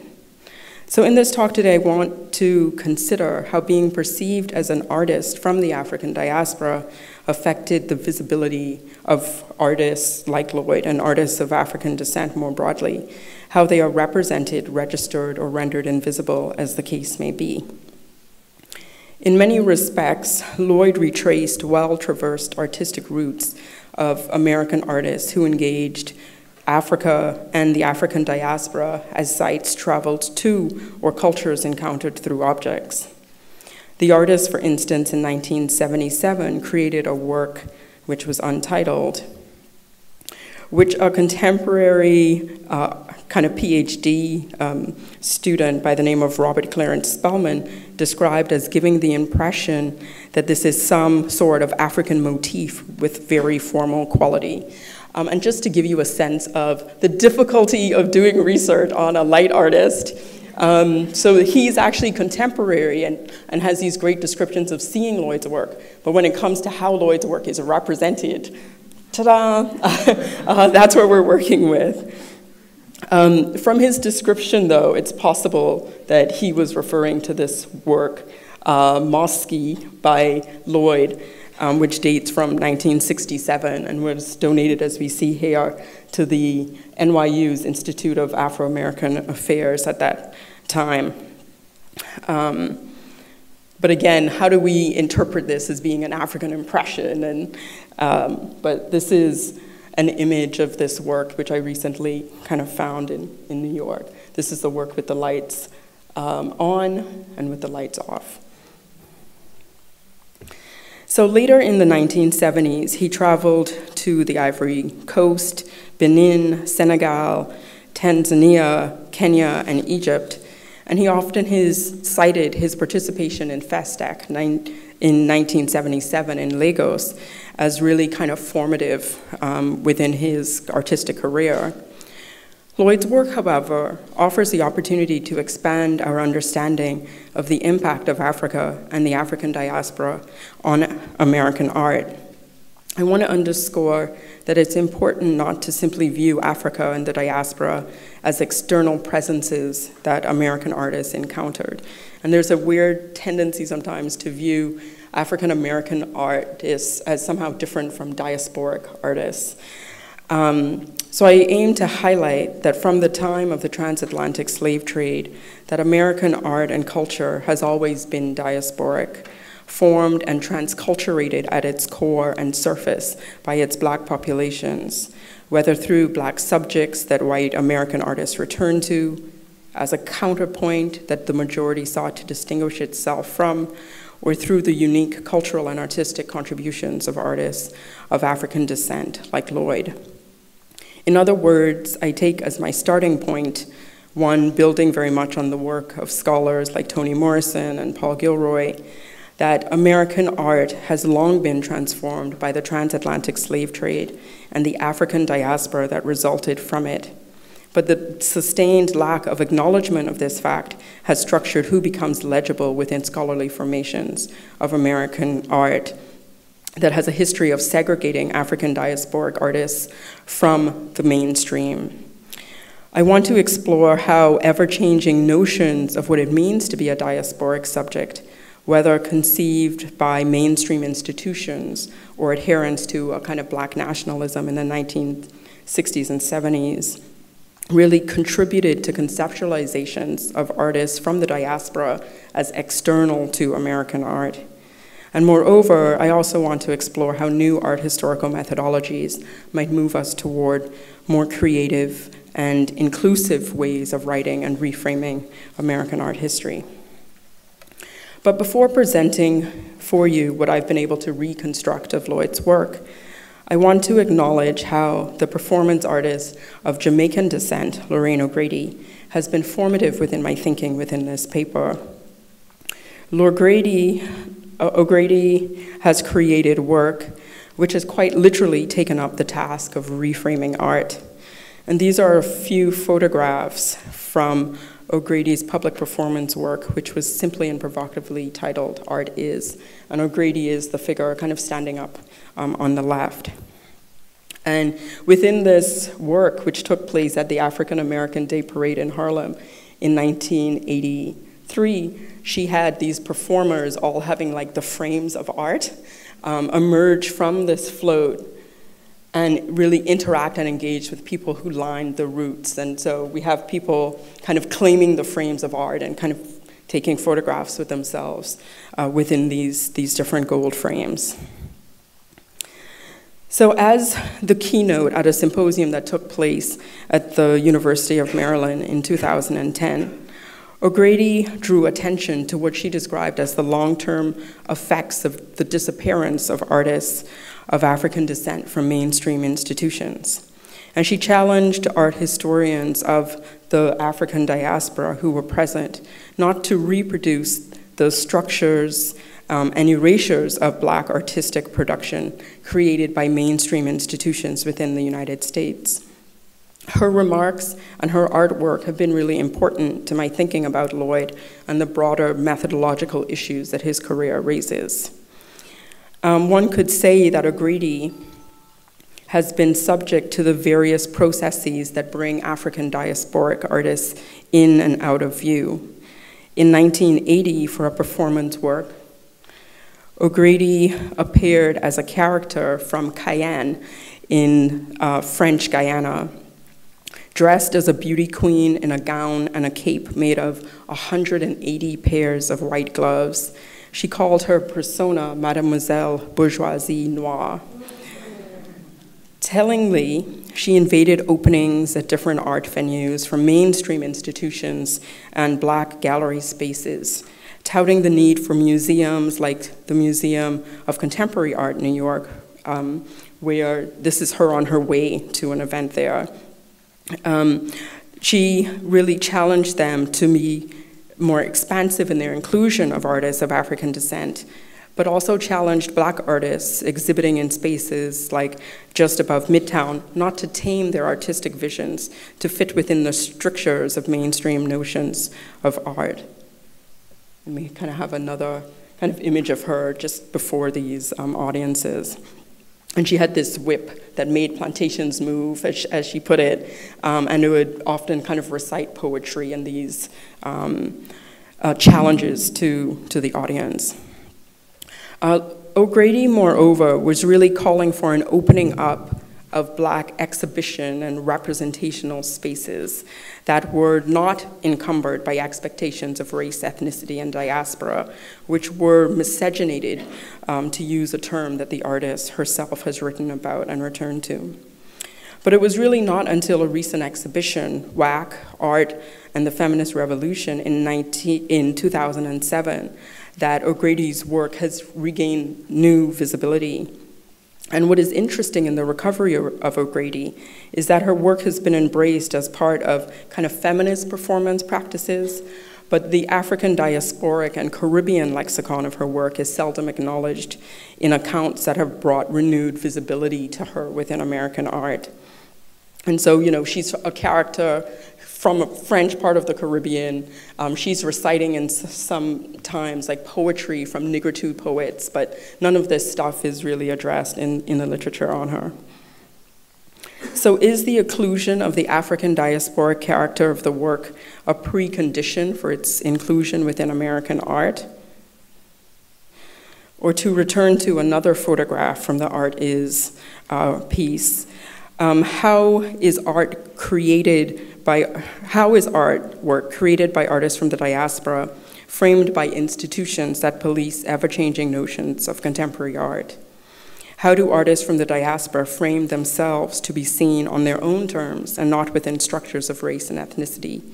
And moreover, how do we reframe art history from the perspective of the African diaspora? And I absolutely love this image. You could do the entire talk about this work.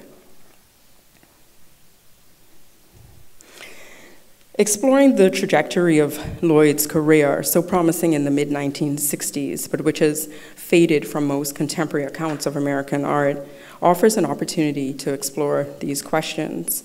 For his disappearance, I maintain, is a consequence of inflexible and non-inclusive definitions of American art and the narrow representational space in which artists of African descent often work.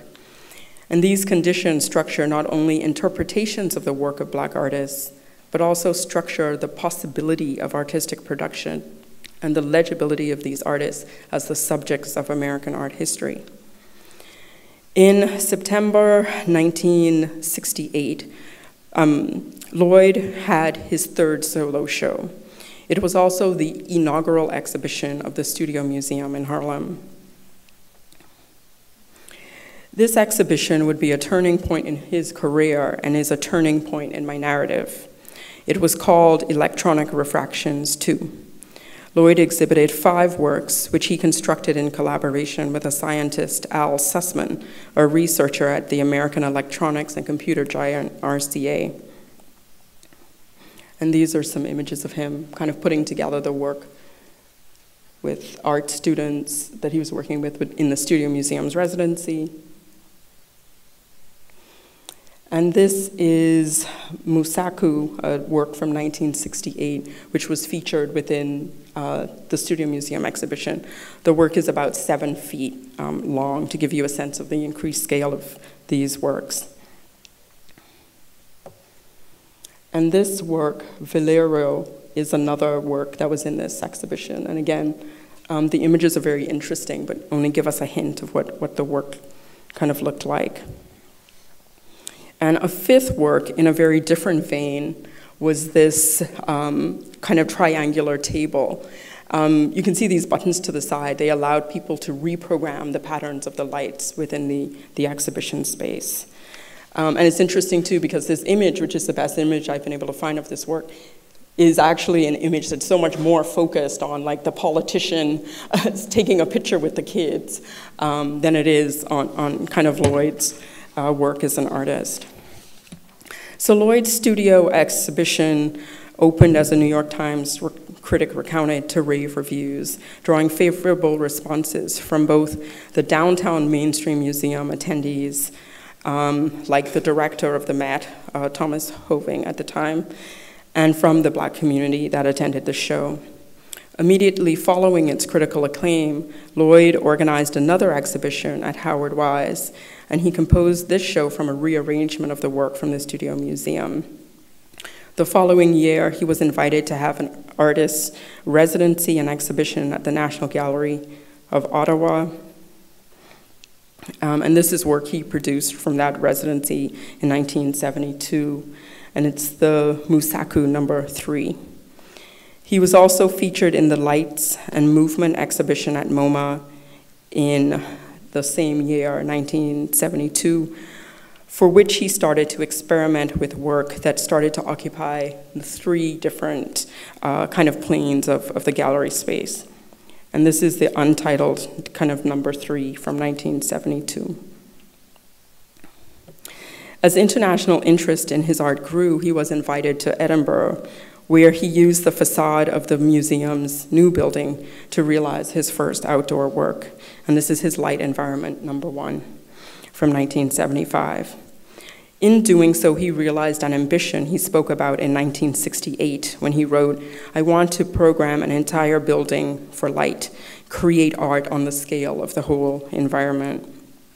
By the mid-1970s, he had become part of a group of artists calling themselves the Young Environmentalists, who sought to do work that would have a visual life on the urban landscape. So despite this career, Lloyd's work has only gained some visibility due to the valiant efforts of curators like Kelly Jones, who featured his work in the exhibition Energy Experimentation, and Valerie Cassell-Oliver's Black Light and White Noise, an exhibition she did in 2007. So how might this consideration of Lloyd's work help us understand something about the formation of American art and art history, and the factors that mitigate visibility and the disappearance of African diasporic subjects? The latter part of this presentation was in some respects an experiment with one possible mode of writing art history, one attentive to the effects of disappearance produced by institutions, actors, and the histories that shape discourses on art. For Lloyd's career did not quite follow the trajectory that I outlined, particularly the narrative that I offered following the Studio Museum exhibition. For his show was indeed a turning point, but one that directed him away from his artistic practices and saw the narrowing of the opportunities for the further production of his work. In short, the narrative and the images I offered of Lloyd's career after the Studio Museum exhibition was made up, or what might be described as a critical fabulation based on archival research and the visual remains of his work. And so this image is actually an image of the first Studio Museum space. And working with the images that I do have of his work and the way that he was extending in space, this is a work that I've kind of created, kind of based on what his work kind of may have looked like. But let me explain this kind of methodology. For Lloyd's Studio Museum exhibition was actually met with much controversy. Indeed, his work was actually attacked and damaged during the course of the opening. Ed Spriggs, the second director of the Studio Museum, descriptively recalls an incident on opening night in which he recounted, "I heard a brother screaming, 'God damn it, this shit ain't no art. This ain't no black art museum. You said this was gonna be a black art museum. Get this shit out of here.' And then his fist came crashing down on one of the light tables. The smashing sound was like an immediate aftershock following the standstill silence that his screams had just created. For Lloyd's exhibition, according to a New York Times review, compounded local animosity directed at the museum, which was critiqued and dismissed as irrelevant and having a white establishment orientation. Spriggs would suggest that there was a distinct perception that the Studio Museum was really serving as a foil to take the pressure off of white institutions, so that they created this alternative space so that no one would pressure them to diversify what was going into the main institutions kind of downtown.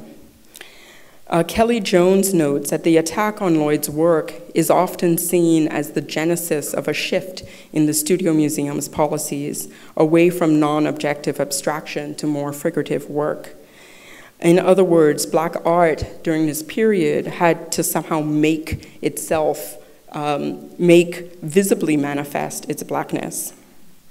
Although I do not have time to explore the early history of the museum here, notions of black art at the time were increasingly associated with a black nationalist agenda, which encouraged a reevaluation and celebration of African culture among African Americans. This cultural nationalism, along with the turbulent politics of the 1960s, all contributed to the promotion of an African diasporic identity based on the visual demonstration of a connection with the African continent, a move which may have downplayed the inherently African diasporic character of American art and culture.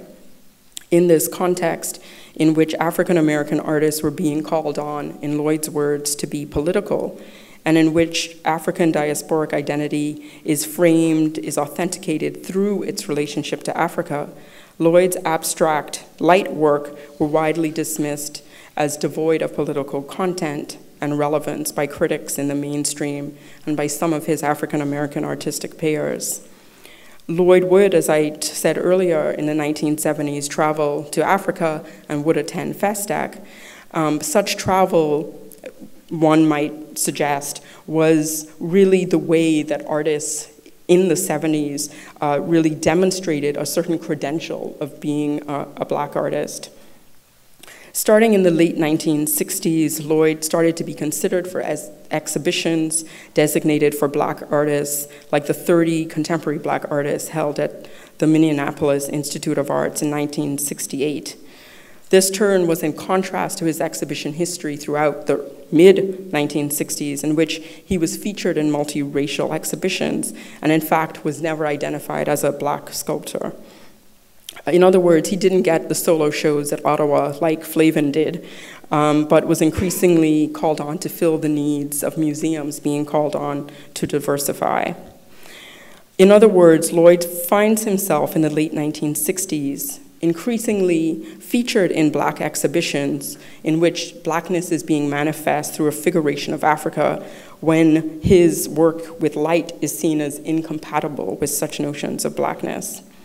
So interestingly, Lloyd would go on to be more of an activist than a producer of art, who really sought to pressure different museums to diversify their collections. He was a founding member of the Art Workers Coalition, and this is a group that had these kind of guerrilla kind of actions against different museums. And he also sought to get MoMA to create a Martin Luther King wing within their institution. Lloyd would also run an art space called the Storefront Museum from 1971 to 1986 in Jamaica, New York. So while Lloyd exhibited widely in the mid-1960s, and many of his counterparts went on to achieve widespread visibility, the spotlight on Lloyd steadily narrowed and then faded. So in concluding, I want to return to O'Grady's provocation, her plea that art historians should seek not to reproduce disappearances created and reinforced by mainstream institutions, and her attention to what we might describe as the effects of disappearance. So I, working with a graphic designer, tried to use the scant archival traces of his work to imagine such effects, to imagine the work that might have been created if the structures that shape visibility, opportunity, history, and knowledge had offered Lloyd a platform. The presentation experiments with how one might write an art history in the wake of such effects, and really tries to almost use the archives to refract and to think of a different history. The critical fabulation, to use Saidiya Hartman's words here, is very much based on the artist's own statements in interviews about where he wanted his art to go, written descriptions of his work that I've not been able to find the original objects, and the remains of his ephemeral artistic production. And it's also partly trying to imagine the effect of his contemporaries, how their art changed and how that might have affected his work. Hartman explains that critical fabulation offers a mode of writing, a history of an unrecoverable past. It is a narrative of what might have been or could have been. It is a history written with and against the archive. To be clear, all the information I presented in the paper up to the description of the Studio Museum did occur, and indeed it might be stranger than fiction. The photo of Lloyd and Duchamp was also created. Lloyd did participate within that exhibition, but was not a part of the photograph. And the women weren't identified. So there are like these different layers of. So I use critical fabulation as a way to ask and as a way of struggling as an art historian with what to do with these disappearances within the archive, but also more broadly to explore how critical fabulations allow us to highlight something about the structures and the discourses and the trajectories through which we construct our art historical truths. And what are the limits of these sources and who are kind of left out of them as a consequence. So in concluding, I want to argue that we might see a precedent for my critical fabulation in Lorraine O'Grady's Mademoiselle Bourgeoisie Noise kind of performances. And again, something that's not been taken up in the literature on O'Grady is that her performance persona, in addition to invading art spaces, also started to perform the identity of a curator when she felt that no one was listening to her performative interventions. Intriguingly, given Lloyd's history as an artist who first exhibited in multiracial art exhibitions, Mademoiselle Bourgeoisie Noire curated an exhibition called Black and White at the Quinquelaba Gallery in New York in May of 1983. And O'Grady has a great piece in Art Forum where she details this performance piece as curator. The exhibition featured 28 artists from different racial backgrounds, all working formally in black and white. The show sought, through the choice of artists and the juxtapositions of artwork, to play with the frame surrounding race in American art and the expectations of its visualization. So she said that she put these artists together, to quote her, to eliminate as many differences as possible, to lead to the loss of comparison. The show modeled a different inclusive space of exhibition in American art, one which we might imagine that artists like Lloyd would have had a place. And finally, following on the heels of that exhibition, Mademoiselle Bourgeoisie Noire organized the public artwork, Art Is, and this is something that we see on the top of her kind of blouse, these gloves, which is to signal that she's this kind of character, right? We might interpret Art Is as a further extension of the trajectory in O'Grady's long-standing efforts to reframe American art, in this instance by taking it out of the confines of mainstream institutions and exhibition spaces entirely. For the piece makes use of the street, that central location in artistic manifestations across the African diaspora, and carnival and processional traditions that offer the opportunity for speaking the unspeakable, as O'Grady puts it, to loosen the frames of what we might understand as art, to make dialogic and dynamic what is included within these definitions. And further, the artist's performance as curator and organizer of this alternative kind of art space seems in keeping with her interest in promoting art by African diasporic artists that's not beholden to mainstream ideals, interpretations, institutional structures. The piece indeed extended her interest in and indeed created a new unencumbered representational space, and foregrounded, to return to the argument I made at the beginning of the presentation, and to quote O'Grady, that the avant-garde art belongs to us. Thank you.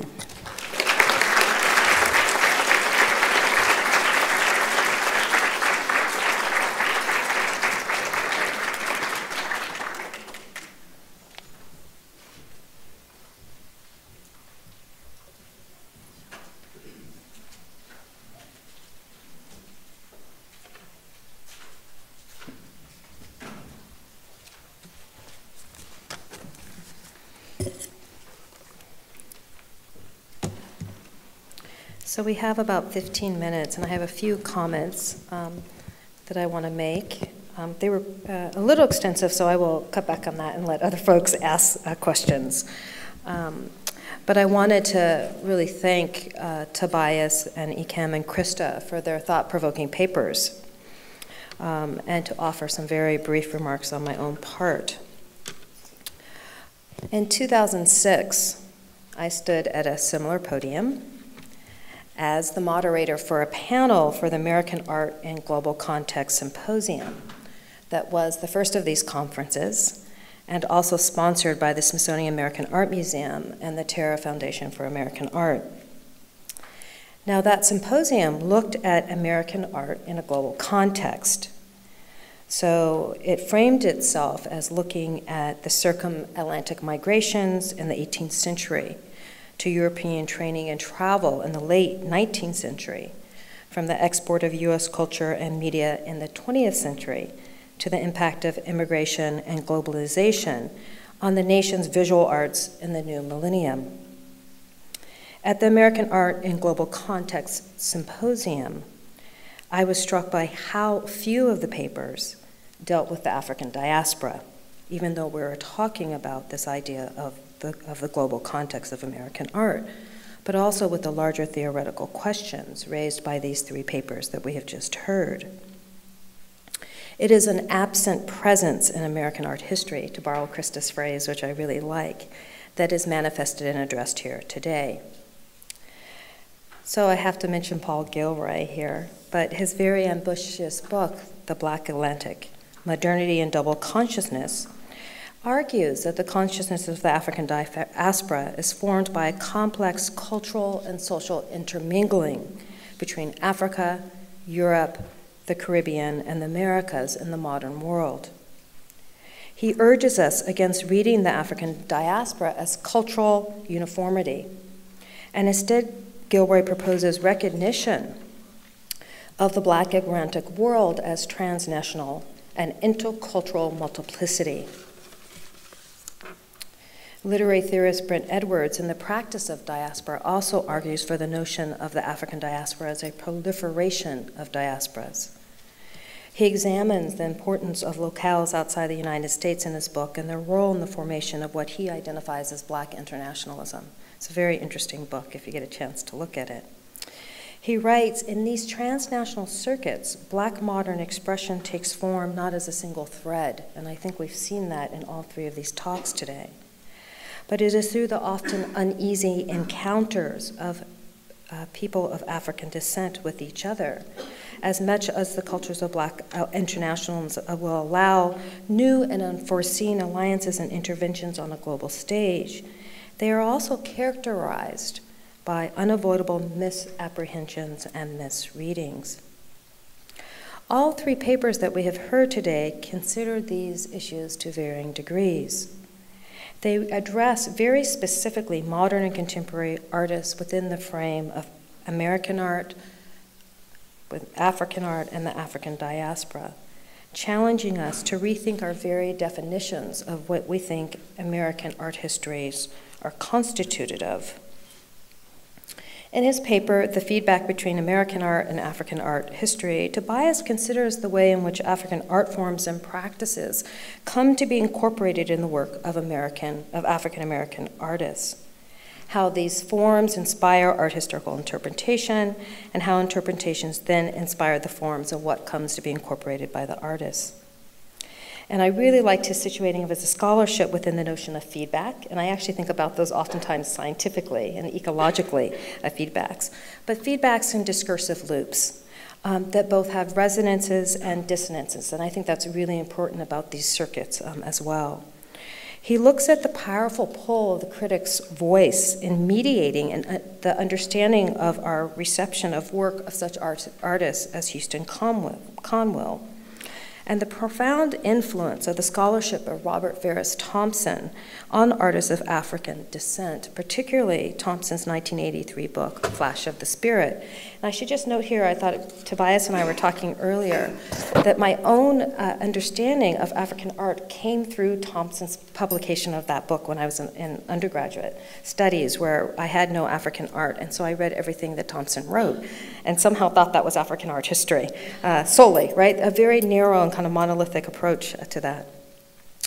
But he points out how these artists, Conwell, David Hammons, Renée Stout, turn to Thompson as a significant source for understanding of African art. And Tobias, I was wondering a little bit about Thomas's own positioning via the study of the subject of African art. How are we to understand this particular scholar and his own understanding of Africa and his influence, and particularly because he's also trained at a particular historic moment in the development of African art history in the very early 1960s. So that's kind of my question to you. Why has this book also become so monolithic at this moment in its influence? Ikem argues that as scholars of American art, we must gain a deeper understanding of the meaning of African art, culture, and history in order to have a more nuanced and productive discussion of the African diaspora. His paper examines the surreptitious Africa lodged in America's art history, or also, as he phrases it, Africa's ubiquity in unexpected places, a theme that I see in all three papers. Through the work of Romeo Bearden and Robert Rauschenberg, I came to suggest that these two artists engage in Africa in ways that are not easily readable, but inside their practice. He understands Bearden as a sort of, I think he used the term secular shaman, tied to Africa by way of the Caribbean through ritual and the spiritual force of the conjure woman, but also through the very process of collage itself, a process that you describe as choosing, destroying, and reviving anew, which I see tied to Tobias's idea of feedback in some ways. He sees Rauschenberg as engaged with Africa through performativity and a consciousness haunted by Africa. So Ikem, I would like you to speak a little bit more about Rauschenberg, because that was perhaps for me the most nebulous part of your paper. But to speak about Rauschenbergian performance as being embedded in African and African diasporic practices. And particularly your comment that Rauschenberg's Africa is largely conceptual and reproducing an African sensibility, if I understood you correctly. And if I have you wrong, just you all can tell me that as well. In our final paper of this session, Reframing African Art and African Diasporic Perspective, Krista uses the case of the light artist Tom Lloyd to consider the disappearance of Lloyd from narratives of American art. And she examines these conditions for his disappearance and this issue of legibility within American art history. She challenges also to think about how being identified as an artist of the African diaspora has affected the visibility or invisibility of such artists. Most importantly, I think for me, she argues that American art and culture has always been what she calls diasporic, transculturated at its core and its surface by its black population. Yet this lack of acknowledgement is deeply embedded in who becomes legible or disappears in American art history. At the end of her paper, she suggests that new art historical methodologies are needed to reframe American art. And she uses this term, originally in your paper you used this term parafiction, but also this idea of the critical fabulation, borrowing from Saidiya Hartman's terminology. This idea of kind of invention, of imagining what could have been, what might have been a part of this history. And I guess, Krista, my question for you is, what are the implications of writing a critical fabulation within the discipline of art history at large, not just American, but really large, this notion? So these three papers really forcefully argue for a reconsideration of the very nature of the ways in which American art histories are written, placing Africa and the African diaspora in all of its complexities and theoretical positions at the center of a new kind of art history. So I'd like to actually turn, and you can answer the questions, and then I think we have, am I right, Amelia, mics down here if people have questions. It's hard to see you all with the bright lights. But would you all like to begin? Sure, Tobias, go for it. Can you hear me? Yeah, you have it. Well, yes, I think that, as I remember the question, of course it was just a few minutes ago, so, that Robert Ferris Thompson's work comes about, I think, at a time, as I was trying to kind of tease out a little bit, hopefully it came across, that people were really looking for that kind of text. And so it came out, and I think it really provided a need, or I guess satisfied a need already in American art discourse as far as how to understand these works that were being produced, and how also to make these forms that artists were interested in making, right? Mm-hmm. And so I think that it really, in a way, it came out right at the perfect time.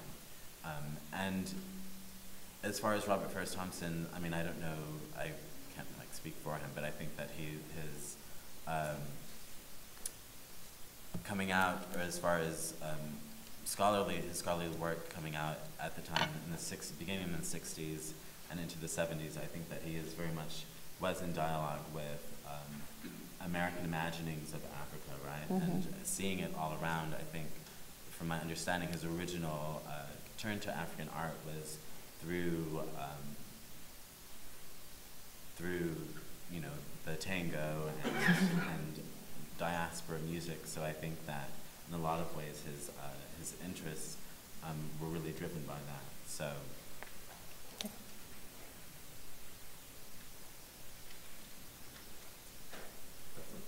Okay. Whoever would like to go next. Okay. I guess we can take it in order. Yeah, sure. So Rauschenberg and the sort of conceptual. I don't know if I sort of cut it out of my presentation, but there was a moment, and tell me if you heard it, because I don't remember if I actually spoke it. But there was a moment in which I was meant to say something like, Robert Rauschenberg, the All-American Whiteboard. Did I say that? And if I didn't, No, I don't think you did. then you've heard it. I mean, the interesting thing is that here's an artist who, and it doesn't get much play, but his paternal grandmother was Cherokee. And everything about the history of how he grew up, what kinds of things he collected, would suggest that he had some kind of particular attachment in relation to the kinds of things he collected, but connected apparently to some aspects of Cherokee spirituality. And what I think happens is that as this artist grows, matures, becomes an adult, goes into training in art school, is very, obviously very talented, and skill becomes recognized.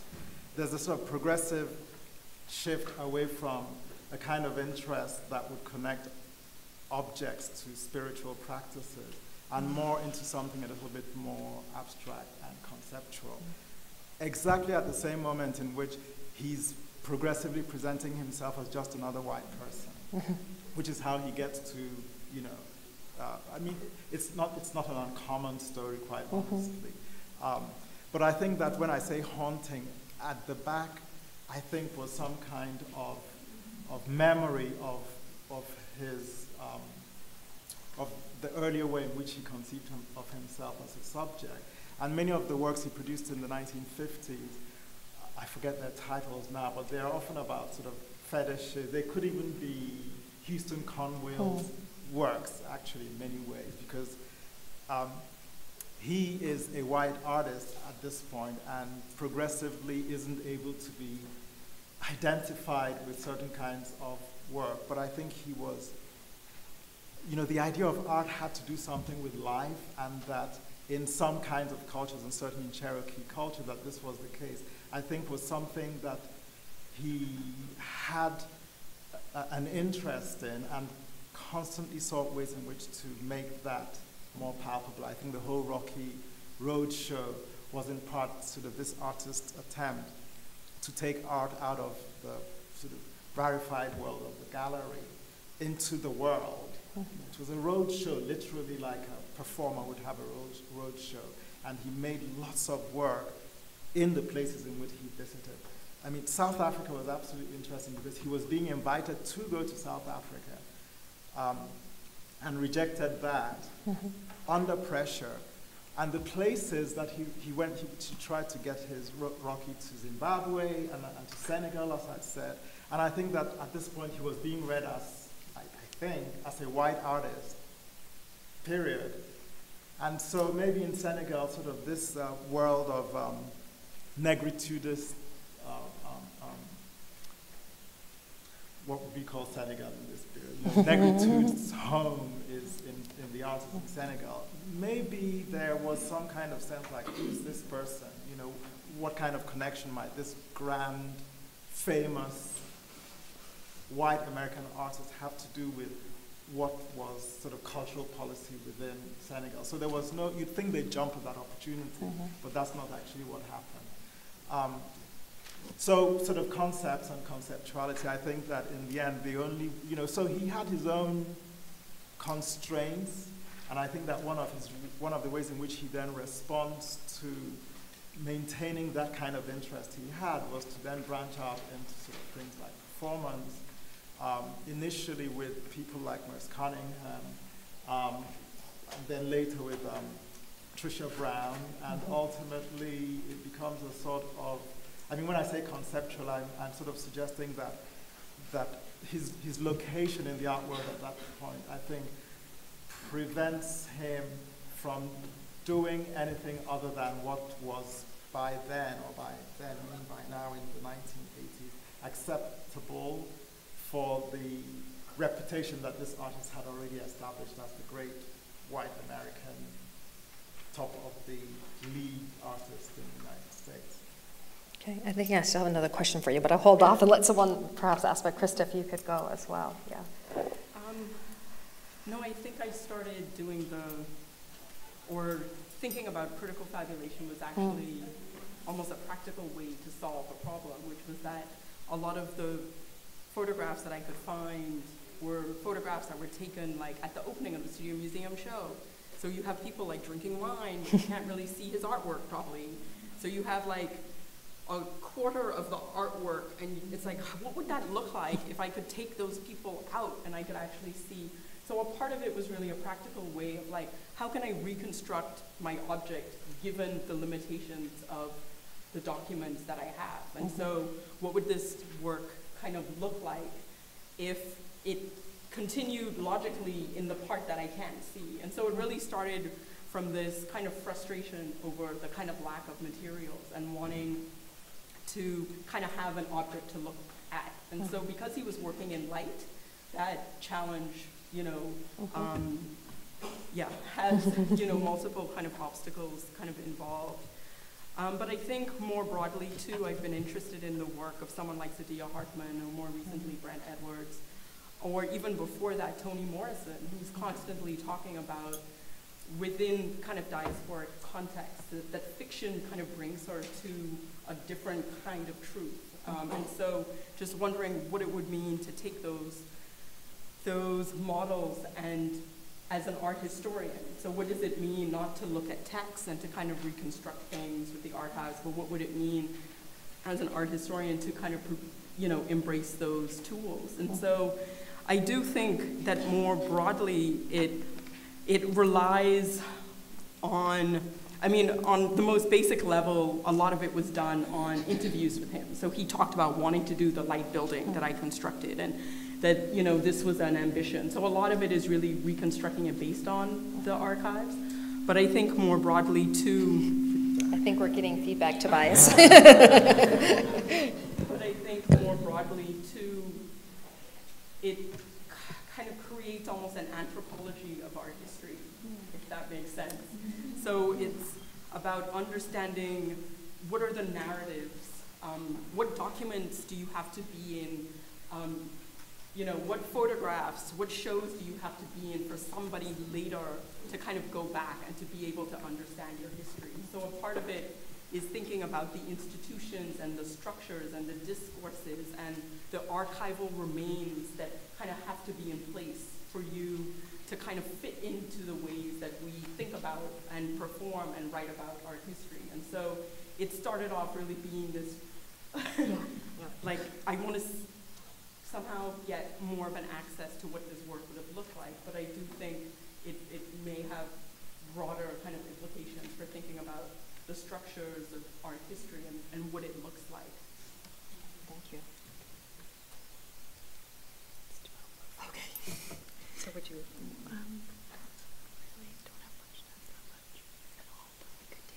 Okay. So, just we're at time. This is what we're discussing here because we want to stay on schedule. But I will take just maybe one or two questions. Like, it's very hard for me to see, so you really, if you're going to ask, you have to kind of wave your hand a little bit because of the way that over here. Is it? Am I seeing? Yeah. Yes. Okay. We have one more mic. If you could say your name and then your question. Yeah. Okay. My name is Chika Okekagono. The question that I have, I think it's actually a general question for the three of you. There's a sense in which dealing with the work of artists that you described, discuss their work, that knowledge of the context of the production or even the artistic biographies and cultural contexts are important in understanding important aspects of the work. And I'm wondering, given the structure of things in art history, whether it's American or any other aspect of Western art history, what are the challenges of doing this extra work, of understanding that context, especially given that we are now in this fashionable moment of global art history? What would it look like for art history to do this kind of shift that is needed to understand these sort of surreptitious presences in the work of the artist? artists that you're describing. Great, thanks. Would you like to? I mean, I could sort of have a very quick go at it. Again, as part of this work, and initially it was part of the larger paper that would never have worked in this context given the time limitation. But I've kind of been looking at departments across the United States, sort of tracking, you know, which departments have Americanists, which departments have American historians of the arts of the United States very specifically, which have courses in Native American art history, and which have courses in African art history. And it's sort of incredible to then recognize that Americanist departments don't have any correspondence with the Africanists, with departments that have Africanists, and that there are also very few departments, globally speaking, in the United States that actually have African art history on available. So one of the things that I think that certainly for America is that there absolutely needs to be more of a presence of African art history within departments in which American art studies exist. And actually the situation is a little bit worse because a lot of the departments with Africanist art historians aren't departments that have American art studies or American art history, meaning art of the United States, in their departments either. So there's a complete disjuncture between these two worlds. I think it might be a little bit closer in some regards in departments that have European art history as their sort of central area of activity. But what I would say is that Americanists need to understand that in order to actually make possible a proliferation of the kinds of work we're doing, there needs to be more people able to teach the African material, whether one does what Tobias is doing, which is actually to say, like, hey, wait a minute, it's not quite what we think. These are not, these are not artists who actually, in some ways, where Africa emerges genetically almost in their oeuvre. But you need that knowledge in order to even begin to ask certain kinds of questions to make that possible. And I would just add very quickly, like, what is the global, if it can have that specificity, right? So what is being marked as global, which is actually not? And so this work, I think, speaks to how global becomes read as a kind of universal in a way when it's actually, if this work somehow doesn't fit or seems to challenge it, it kind of goes to show the particularities of that definition. Thank you. And then you have a question? Yes, I had a question. I'm an artist, so I'm listening, and jazz is missing here.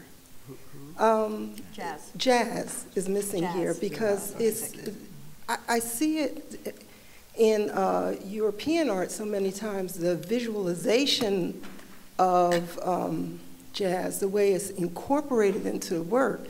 There's a bridge there to people throughout the diaspora and their relationship to that music and their visualization of that music. And there's an exchange there that, again, is left out. And I wanted you to speak on that. I would definitely say, though it didn't pop up in my presentation, that yes, definitely a lot of the artists, Houston Conwell, I mean, David Hammonds, even artists, earlier, that jazz actually, figures very largely, and especially when there's this concept of how to recognize or articulate connections to Africa, jazz figures extremely large, especially because it was and has a long history of being, the Black contribution to American culture, right, in a lot of ways. And so I think that, and the African, with African roots, right? So I think that in American art history discourse especially, that, yeah, jazz does figure quite large. even if it didn't quite get into my presentation. But actually, in my case, I think that I was so aware, Romeo Beard and Stuart Davis, that jazz has been done in relation to what I was interested in, that I didn't want to just be repeating work that is already fairly well known. But in relation to Rauschenberg, it would be more complicated, although, well, anyone who kind of knows and understands some of the history that surrounds the very possibilities of modern performance forms would understand that ultimately that one could work in relation to them by grounding them in some aspect of African American music, even if it's disappeared in some manner later. And I think that aspect of my paper might be something that would be worth exploring that I quite honestly didn't even think of. Yeah. Thank you for the questions, and thank you again to the three presenters this morning. There'll be a chance to interact with them.